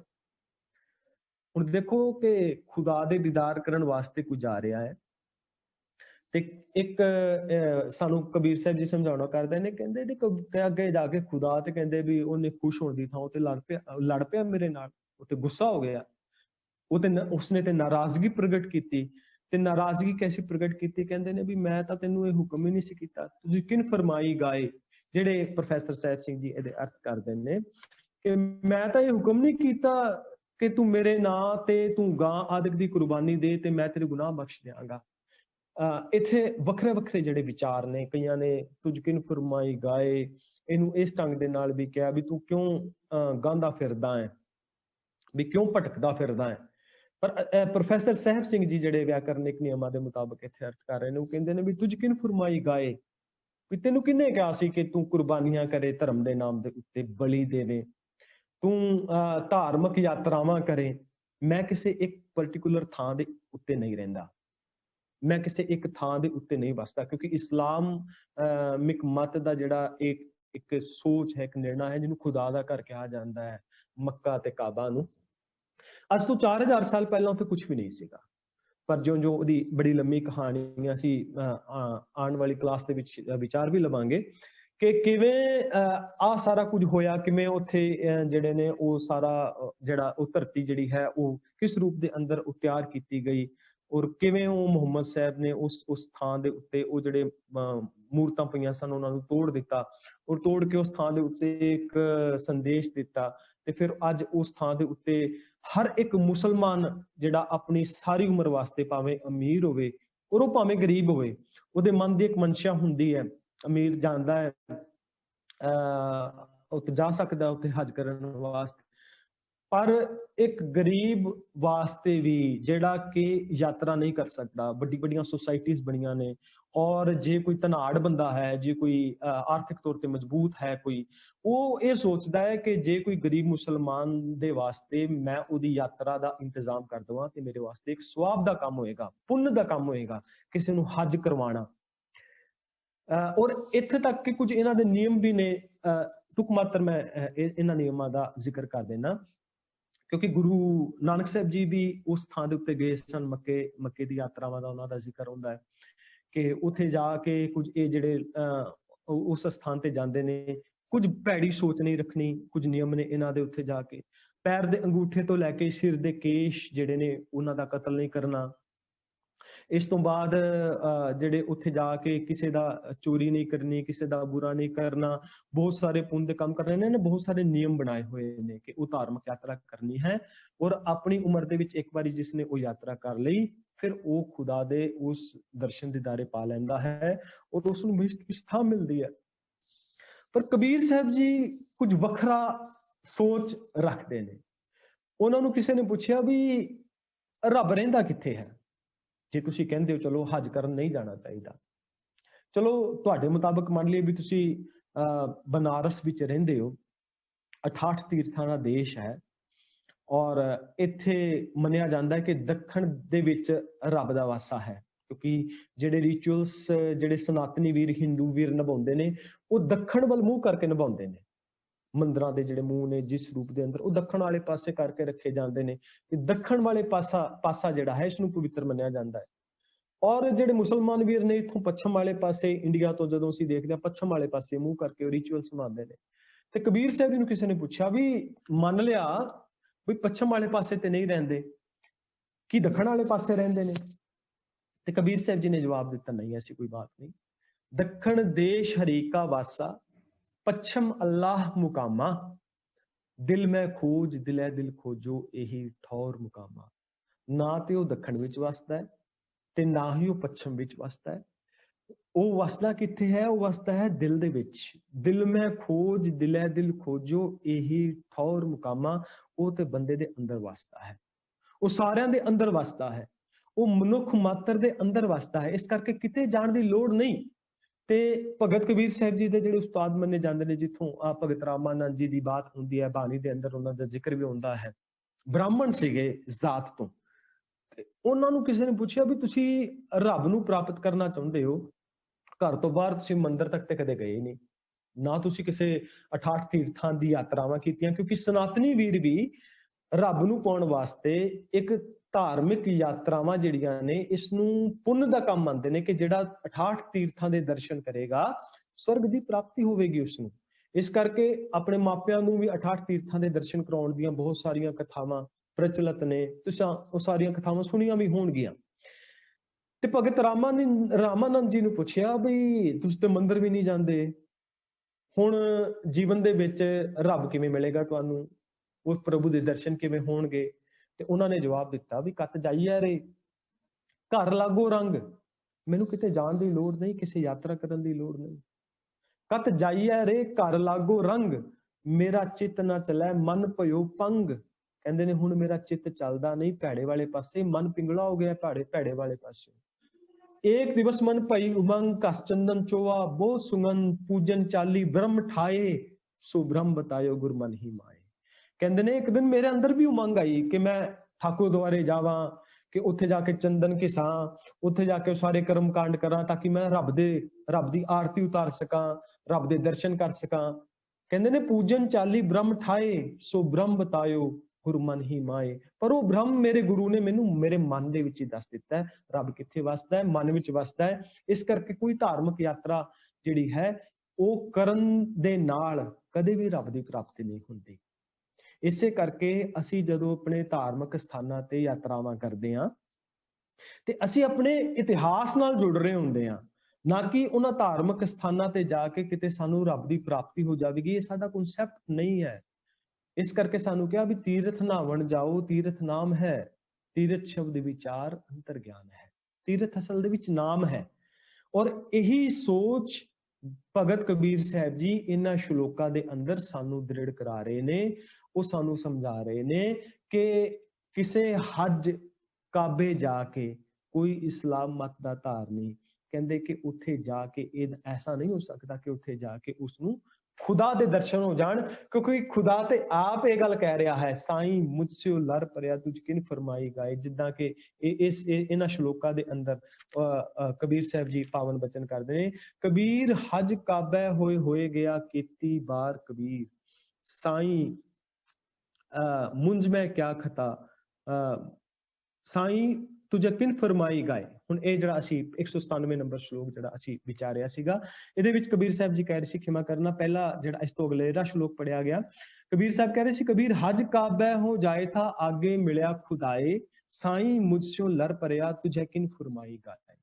ਦੂਜੀ ਗੱਲ ਉਹਨਾਂ ਨੇ ਕੀਤੀ, ਪਹਿਲੀ ਗੱਲ ਕਿ ਧਾਰਮਿਕ ਯਾਤਰਾਵਾਂ ਦਾ ਕੋਈ ਲਾਭ ਨਹੀਂ, ਦੂਜੀ ਗੱਲ ਉਹ ਕਰਦੇ ਨੇ ਵੀ ਤੈਨੂੰ ਕਿਹਨੇ ਕਿਹਾ ਸੀ ਕਿ ਕੋਈ ਕੁਰਬਾਨੀ ਦੇ ਤੂੰ, ਕਿਉਂਕਿ ਇਸਲਾਮ ਮਤ ਦੇ ਅੰਦਰ ਕੁਰਬਾਨੀ ਦਾ ਜਿਹੜਾ ਜਜ਼ਬਾ ਹੈ, ਜਿੱਦਾਂ ਕਿ ਇਬਰਾਹਿਮ ਦੀ ਘਟਨਾ ਦਾ ਜ਼ਿਕਰ ਆਉਂਦਾ ਹੈ ਕਿ ਉਹਦਾ ਉਹ ਆਪਣੇ ਬੱਚੇ ਦਾ ਜਿਹੜਾ ਜ਼ਿਬਾ ਕਰਨ ਦਾ ਉਹ ਘਟਨਾ ਹੁੰਦੀ ਹੈ, ਉਹਨਾਂ ਦੇ ਅੰਦਰ ਬਕਰੀਦ ਦਾ ਇੱਕ ਪਰਵ ਮਨਾਇਆ ਜਾਂਦਾ ਹੈ ਜਿਹਦੇ ਅੰਦਰ ਬੱਕਰੇ ਦੀ ਕੁਰਬਾਨੀ ਦਿੱਤੀ ਜਾਂਦੀ ਹੈ। ਤੇ ਸਨਾਤਨੀ ਵੀਰ ਵੀ ਕੁਝ ਐਸੀ ਹੀ ਬਲੀ ਦੀ ਉਹਨਾਂ ਦੀ ਪ੍ਰਥਾਵਾਂ ਸੀਗੀਆਂ ਜਿਹੜੀਆਂ ਪੁਰਾਤਨ ਸਮਿਆਂ ਤੋਂ ਚੱਲਦੀਆਂ ਆ ਰਹੀਆਂ ਸਨ, ਉਹ ਬਲੀ ਦਿੰਦੇ ਸਨ, ਬਲੀਆਂ ਦਿੱਤੀਆਂ ਜਾਂਦੀਆਂ ਸਨ ਧਰਮ ਦੇ ਨਾਮ ਤੇ। ਹੁਣ ਇਹਦੇ ਅੰਦਰ ਨਾ ਕਿਤੇ ਇਹ ਬਾਤ ਦਾ ਜ਼ਿਕਰ ਨਹੀਂ ਕਿ ਇੱਥੇ ਜ਼ਿਕਰ ਇਹ ਗੱਲ ਦਾ ਹੋ ਰਿਹਾ ਵੀ ਕੁਰਬਾਨੀ ਦੇ ਨਾਲ ਧਰਮ ਦਾ ਕੋਈ ਸੰਬੰਧ ਨਹੀਂ ਹੈ, ਕਿ ਕਿਸੇ ਜਾਨਵਰ ਦੀ ਕੁਰਬਾਨੀ ਆਪਣੇ ਸਵਾਦ ਦੇ ਕਰਕੇ ਜੇ ਧਰਮ ਦੇ ਨਾਲ ਜੋੜ ਦਿੱਤਾ ਜਾਵੇ, ਉਹਦਾ ਕੁਰਬਾਨੀ ਦਾ ਧਰਮ ਦੇ ਨਾਲ ਕੋਈ ਸੰਬੰਧ ਨਹੀਂ ਹੈ। ਇੱਥੇ ਸਾਨੂੰ ਇਹ ਸਮਝਾਇਆ ਜਾ ਰਿਹਾ ਹੈ। ਹੁਣ ਇਸ ਨੂੰ ਹੋਰ ਜੇ ਅਸੀਂ ਡੀਪ ਸਮਝਣਾ ਹੋਵੇ ਤੇ ਸਾਨੂੰ ਟੋਟਮ ਨੂੰ ਸਮਝਣਾ ਪਵੇਗਾ।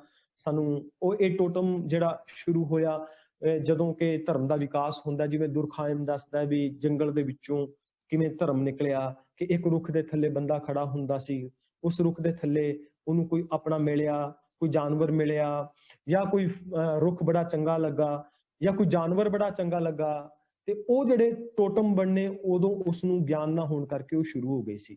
ਫਿਰ ਹਰ ਕਬੀਲੇ ਦਾ ਆਪਣਾ ਆਪਣਾ ਇੱਕ ਟੋਟਮ ਹੁੰਦਾ ਸੀ, ਕਿਸੇ ਦਾ ਸੱਪ ਟੋਟਮ ਬਣ ਗਿਆ, ਕਿਸੇ ਦਾ ਟੋਟਮ ਗਾਂ ਬਣ ਗਿਆ, ਕਿਸੇ ਦਾ ਟੋਟਮ ਜਿਹੜਾ ਹੈ ਉਹ ਮਗਰਮੱਛ ਬਣ ਗਿਆ, ਕਿਸੇ ਦਾ ਟੋਟਮ ਕਛੂ ਕੁਮਾ ਬਣ ਗਿਆ।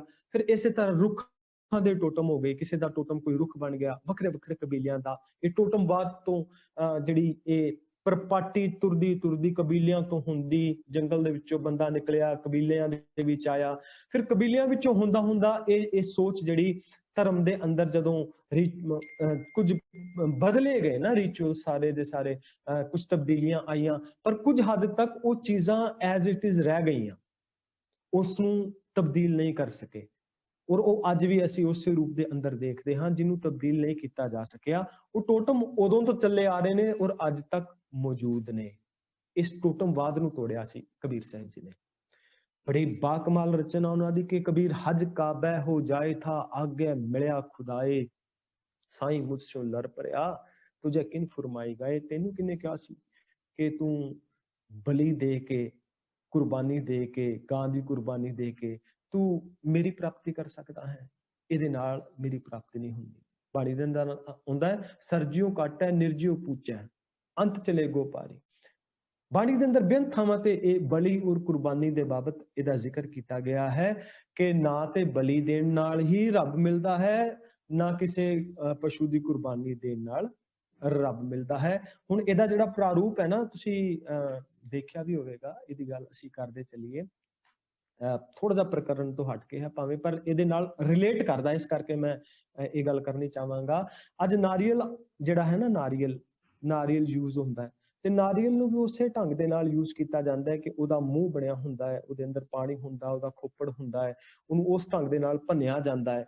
ਉਹ ਉਸ ਢੰਗ ਦੇ ਨਾਲ ਭੰਨ ਕੇ ਕਿਸੇ ਮੂਰਤ ਦੇ ਅੱਗੇ ਜਾਂ ਕਿਸੇ ਹੋਰ ਧਾਰਮਿਕ ਕਰਮਕਾਂਡ ਜਦੋਂ ਨਿਭਾਉਂਦੇ ਨੇ, ਉਹਦਾ ਮਤਲਬ ਹੀ ਬਲੀ ਦੇਣ ਦਾ ਕਿਤੇ ਨਾ ਕਿਤੇ ਉਹ ਜਿਹੜਾ ਘਟਨਾਕ੍ਰਮ ਜਿਹੜਾ ਪਹਿਲਾਂ ਚੱਲਦਾ ਆ ਰਿਹਾ ਸੀ, ਉਹ ਥੋੜਾ ਜਿਹਾ ਪਰਿਵਰਤਿਤ ਹੋਇਆ, ਉਸਨੂੰ ਥੋੜਾ ਜਿਹਾ ਰੂਪਾਂਤਰਿਤ ਕੀਤਾ, ਜਾਂ ਕਹਿ ਲਓ ਕਿ ਪਰ ਸੋਚ ਪਿੱਛੇ ਉਹੀ ਕੰਮ ਕਰਦੀ ਹੈ।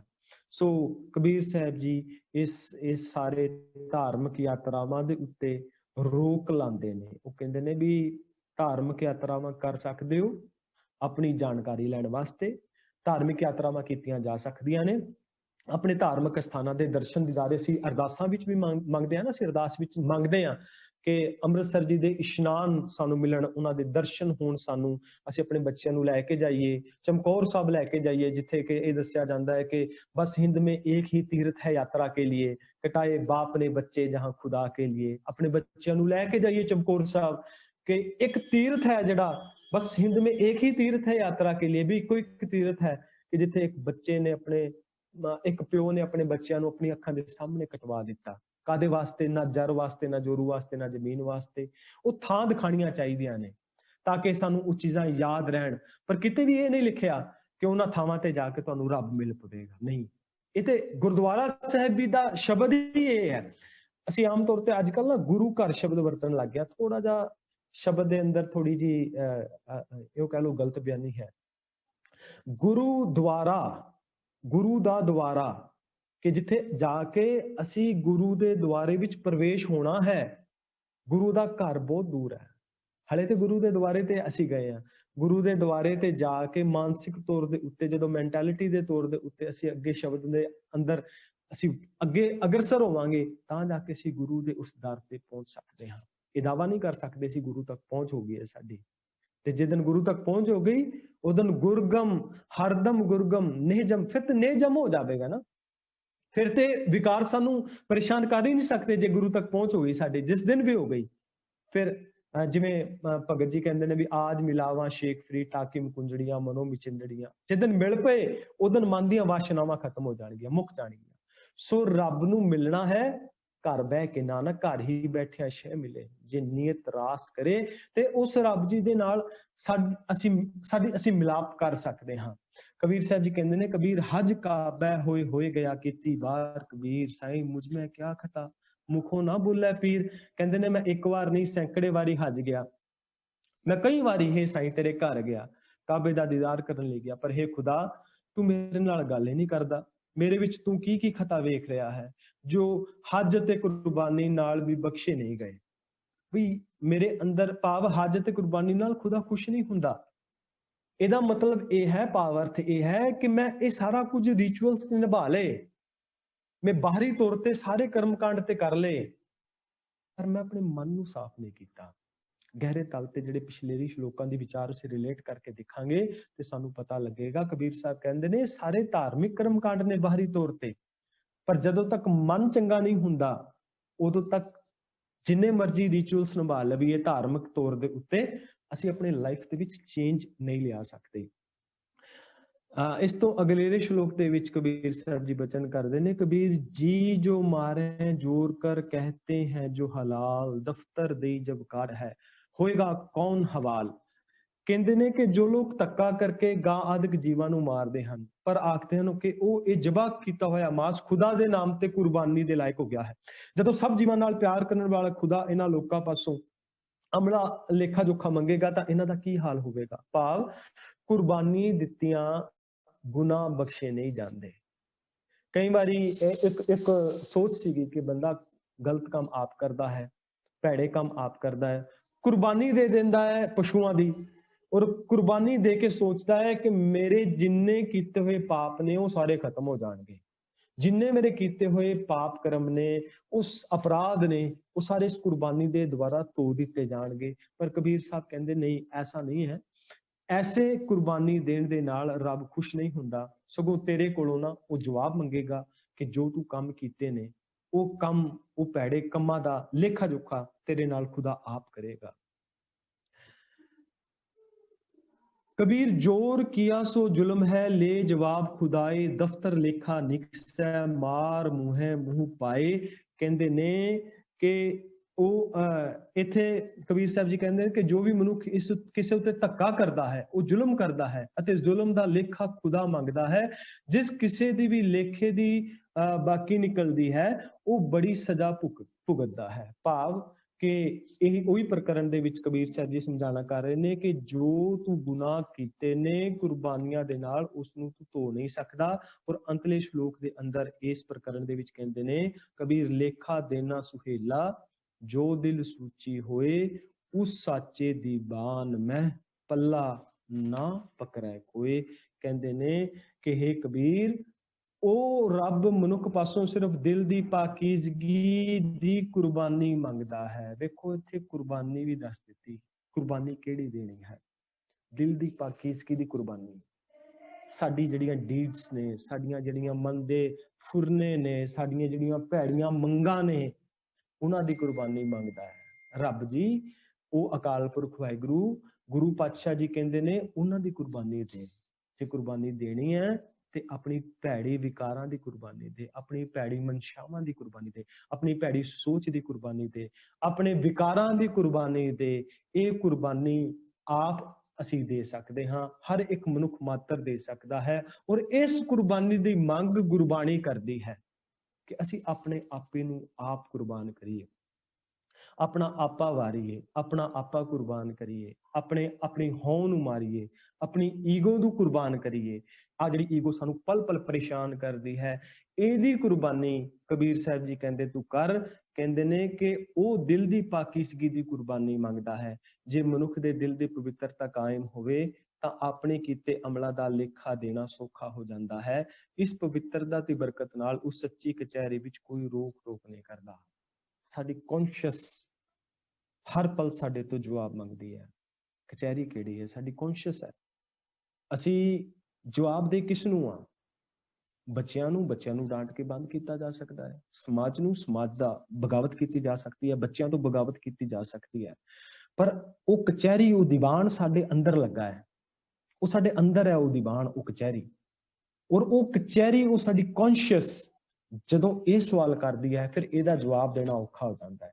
ਸੋ ਕਬੀਰ ਜੀ ਕਹਿੰਦੇ ਨੇ, ਜੇ ਤੂੰ ਕੁਰਬਾਨੀਆਂ ਕਰੇਗਾ ਨਾ ਭੈੜੀ ਵਿਚਾਰਾਂ ਦੀਆਂ, ਤੂੰ ਕੁਰਬਾਨੀ ਕਰੇਗਾ ਆਪਣੇ ਈਗੋ ਦੀ, ਤੂੰ ਕੁਰਬਾਨੀ ਕਰੇਗਾ ਆਪਣੀ ਲਸਟ ਦੀ, ਤੂੰ ਕੁਰਬਾਨੀ ਕਰੇਗਾ ਆਪਣੀ ਉਹ ਹਵਸੀ ਸੋਚ ਦੀ, ਤੇ ਫਿਰ ਤੈਨੂੰ ਆਪਣੇ ਆਪ ਨੂੰ ਜਵਾਬ ਦੇਣਾ ਸੌਖਾ ਹੋਵੇਗਾ। ਜਦੋਂ ਸ਼ੀਸ਼ੇ ਦੇ ਸਾਹਮਣੇ ਖੜਾ ਹੋਵੇਗਾ, ਆਪਣੀ ਕੌਨਸ਼ੀਅਸ ਦੇ ਨਾਲ ਗੱਲ ਕਰੇਗਾ, ਜਦੋਂ ਆਪਣੇ ਆਪ ਨਾਲ ਗੱਲ ਕਰੇਗਾ, ਆਪਣੀ ਕਚਹਿਰੀ ਵਿੱਚ ਜਾ ਕੇ ਗੱਲਬਾਤ ਕਰੇਗਾ, ਤੈਨੂੰ ਫਿਰ ਉਸ ਦੀਵਾਨ ਦੇ ਵਿੱਚ, ਉਸ ਕਚਹਿਰੀ ਵਿੱਚ ਨਮੋਸ਼ੀ ਦਾ ਸਾਹਮਣਾ ਨਹੀਂ ਕਰਨਾ ਪਵੇਗਾ। ਤੂੰ ਹੀਣ ਭਾਵਨਾ ਔਰ ਕਿਸੇ ਗਿਲਟ ਵਿੱਚ ਨਹੀਂ ਜਾਏਗਾ, ਚੜ੍ਹਦੀ ਕਲਾ ਦੇ ਵਿੱਚ ਰਵੇਂਗਾ ਔਰ ਪੋਜ਼ਿਟਿਵ ਵੇ ਦੇ ਨਾਲ ਸਮਾਜ ਦੇ ਅੰਦਰ ਕੁਝ ਉਸਾਰੂ ਸੋਚ ਲੈ ਕੇ ਜਗਤ ਦੇ ਅੰਦਰ ਵਿਚਰ ਸਕੇਗਾ ਔਰ ਸਮਾਜ ਨੂੰ, ਸੰਸਾਰ ਨੂੰ ਨਵੀਂ ਸੇਧ ਦੇ ਸਕੇਗਾ। ਸੋ ਇਤਨੀਆਂ ਕੋਈ ਬੇਨਤੀਆਂ ਪ੍ਰਵਾਨ, ਭੁੱਲਾਂ ਚੁੱਕਾਂ ਦੀ ਮਾਫੀ ਜੀ। ਵਾਹਿਗੁਰੂ ਜੀ ਕਾ ਖਾਲਸਾ।